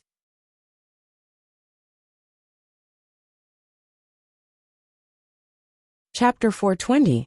Ning Shu was annoyed that Song Ning kept asking him why he didn't love her. "Why should I love you? I'm a woman. Should I flirt with Gong Luo when he comes back?" Now she just wanted to complete the mission and leave this world. 2333 was dead. No matter how he called, there was no response. Ning Shu was afraid that he wouldn't be able to go back if he stayed here. And it was the feeling of being a man for the rest of his life. Song Ning saw that Ning Shu's expression wasn't good. She shrugged and said, "Forget it, I won't say any more. If I say more, you'll be annoyed and think I'm forcing you." Song Ning left the office, but her back looked sad. Ning Shu wiped his face and went back to work. After work, Anwan walked to Ning Shu's office. She wasn't wearing a baggy cleaning uniform, but a skirt. The contrast was stunning. Ning Shu raised his eyebrows and looked at Anwan. "What's the matter?" Anwan looked hesitant. Finally she said, "Well, as a reward, I want to treat you to a meal. Please give me a chance to thank you." Ning Shu rejected her directly. "No need. Just return the money to me as soon as possible. Do capitalists only see money in your eyes? Money is one thing, my gratitude is another. Please, let me treat you to a meal as a thank you." Anwan rubbed her hands and begged Ning Shu. Ning Shu rejected her flatly. He was determined not to be in the same frame as the female lead. Something might have happened again. No, it was too dangerous. Anwan saw that Ning Shu had rejected her request without hesitation, and her eyes were filled with confusion. She asked why. "You lent me the money and saved my brother. I must express my gratitude, and I'm doing this to apologize." "Apologize?" Ning Shu asked in surprise. Anwan nodded. "I used to think that you were a bad person, but now I realize that you're a good person. When I was in danger, you still lent me money. I apologize." Ning Shu waved his hand. "No need." Song Ning walked over and held on to Ning Shu's arm. She glanced at Anwan and said, "Since she's really grateful, why don't we go? She lent us 500,000 yuan. It's only right that we treat her to a meal." Ning Shu was speechless. "Fuck, what is this guy doing?" Anwan saw Song Ning holding Ning Shu's arm, and a strange feeling arose in her heart. It was as if half of something had been taken away from her. This feeling was too strange. Anwan shook her head to suppress it. Ning Shu asked, "Did you agree?" He agreed, "But I'm going too. You won't mind, right?" Song Ning tilted her head and leaned against Ning Shu's arm. She minded, of course she minded. Anwan didn't know why she minded it so much. She was treating the president to a meal. So why did Song Ning have to follow? But when she thought of the relationship between them, Anwan felt very awkward and helpless. "I don't mind. Miss Song, come with us," Anwan said. Ning Shu didn't expect Anwan to treat them to a high-class restaurant. Did Anwan have the money to treat them to a meal at a place like this? She didn't even have enough money to pay for the surgery. And now she wanted to treat them to a meal here? When they were ordering, Song Ning deliberately ordered the most expensive meal. Ning Shu clearly saw Anwan's face twitch. It was obvious that Song Ning's order was beyond Anwan's tolerance. But Anwan was stubbornly holding on. She was a little embarrassed. Ning Shu ordered a relatively cheap meal. Seeing that Ning Shu's meal was much cheaper than Song Ning's, Anwan's eyes flashed. Ning Shu asked, "President, is this all you're eating? Do you want to order a little more?" "I'm not hungry," Ning Shu said indifferently. He looked very cold and unapproachable. Anwan nodded and ordered the cheapest meal. After all, she had a debt of $500,000. To be able to treat them to a meal at a place like this, Anwan had mentally prepared herself for a long time. Song Ning looked at Ning Shu's actions.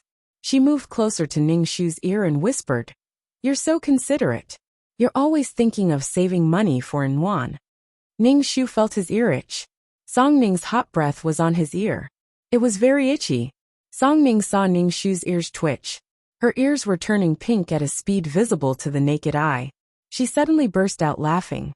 "You're so cute." Ning Shu pushed Song Ning away. He unbuttoned his suit and opened his jacket.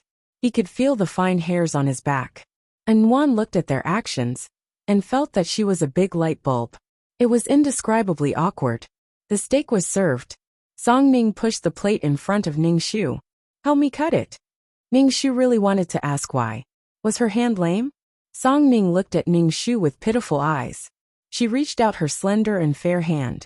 "Look at my hand. It hurts. I can't even cut the steak now." Ning Shu was speechless. "I'm working for you. If you have any conscience, you should cut it for me." Song Ning smiled and looked at Ning Shu. Song Ning was like a shameless child now. She was acting shamelessly, but she was also cute and playful. Damn it. If he asked her to cut it, then cut it. He was flirting with her again. She would die if she didn't flirt with him. Ning Shu cut the steak for Song Ning. Only then did Song Ning smile in satisfaction. Seeing Nguyen in a daze, she said calmly, "Do you want Gong Luo to cut the steak for you too?" "No need, no need." Nguyen quickly waved her hand. "I don't want to trouble you, CEO." Nguyen thought for a moment and raised her glass of red wine. Ning Shu proposed a toast. She said shyly, "Thank you, CEO, for lending me 500,000. Otherwise, my brother's name would have been lost. I propose a toast to you." "Thank you." Ning Shu nodded. He raised his glass and clinked it with Nguyen's. He took a sip and put it down. Nguyen looked at Ning Shu's indifference and felt a little scared. She didn't say anything and buried her head in the steak. Song Ning's expression said, "I'm not happy. Come and coax me." Ning Shu looked straight ahead and focused on eating. Song Ning felt wronged and kept drinking. Ning Shu couldn't help but say, "Can you drink less?" "No, I'm not anyone to you. Why do you care?" Song Ning pouted and threw a tantrum. Ning Shu frowned helplessly. A woman was acting coquettishly with him. This feeling was really weird. When Nguyen saw this scene, she felt even more awkward. She couldn't sit still. The two people in front of her were engaged. The man was handsome, and the woman was beautiful. They were a perfect match. They were a perfect match. They were the envy of others. But why did she feel disappointed? Could it be, Nguyen looked at the cold Ning Shu, could it be that she had feelings for this cold, heartless, and sharp-tongued man? Impossible, impossible. She didn't like this kind of man. She liked men who were gentle to her and could tolerate her. She didn't like this man who was picky. Nguyen, you can't have water in your brain. You're tuning in to the Li Mei's Wuxia Whispers YouTube channel. We're so grateful for your support. And don't forget to subscribe to join us on this incredible journey through captivating stories. Your generosity through donations truly makes a world of difference, as it's the primary source of revenue that allows me to expand and enhance this channel for you. Thank you from the bottom of my heart for being a part of this adventure.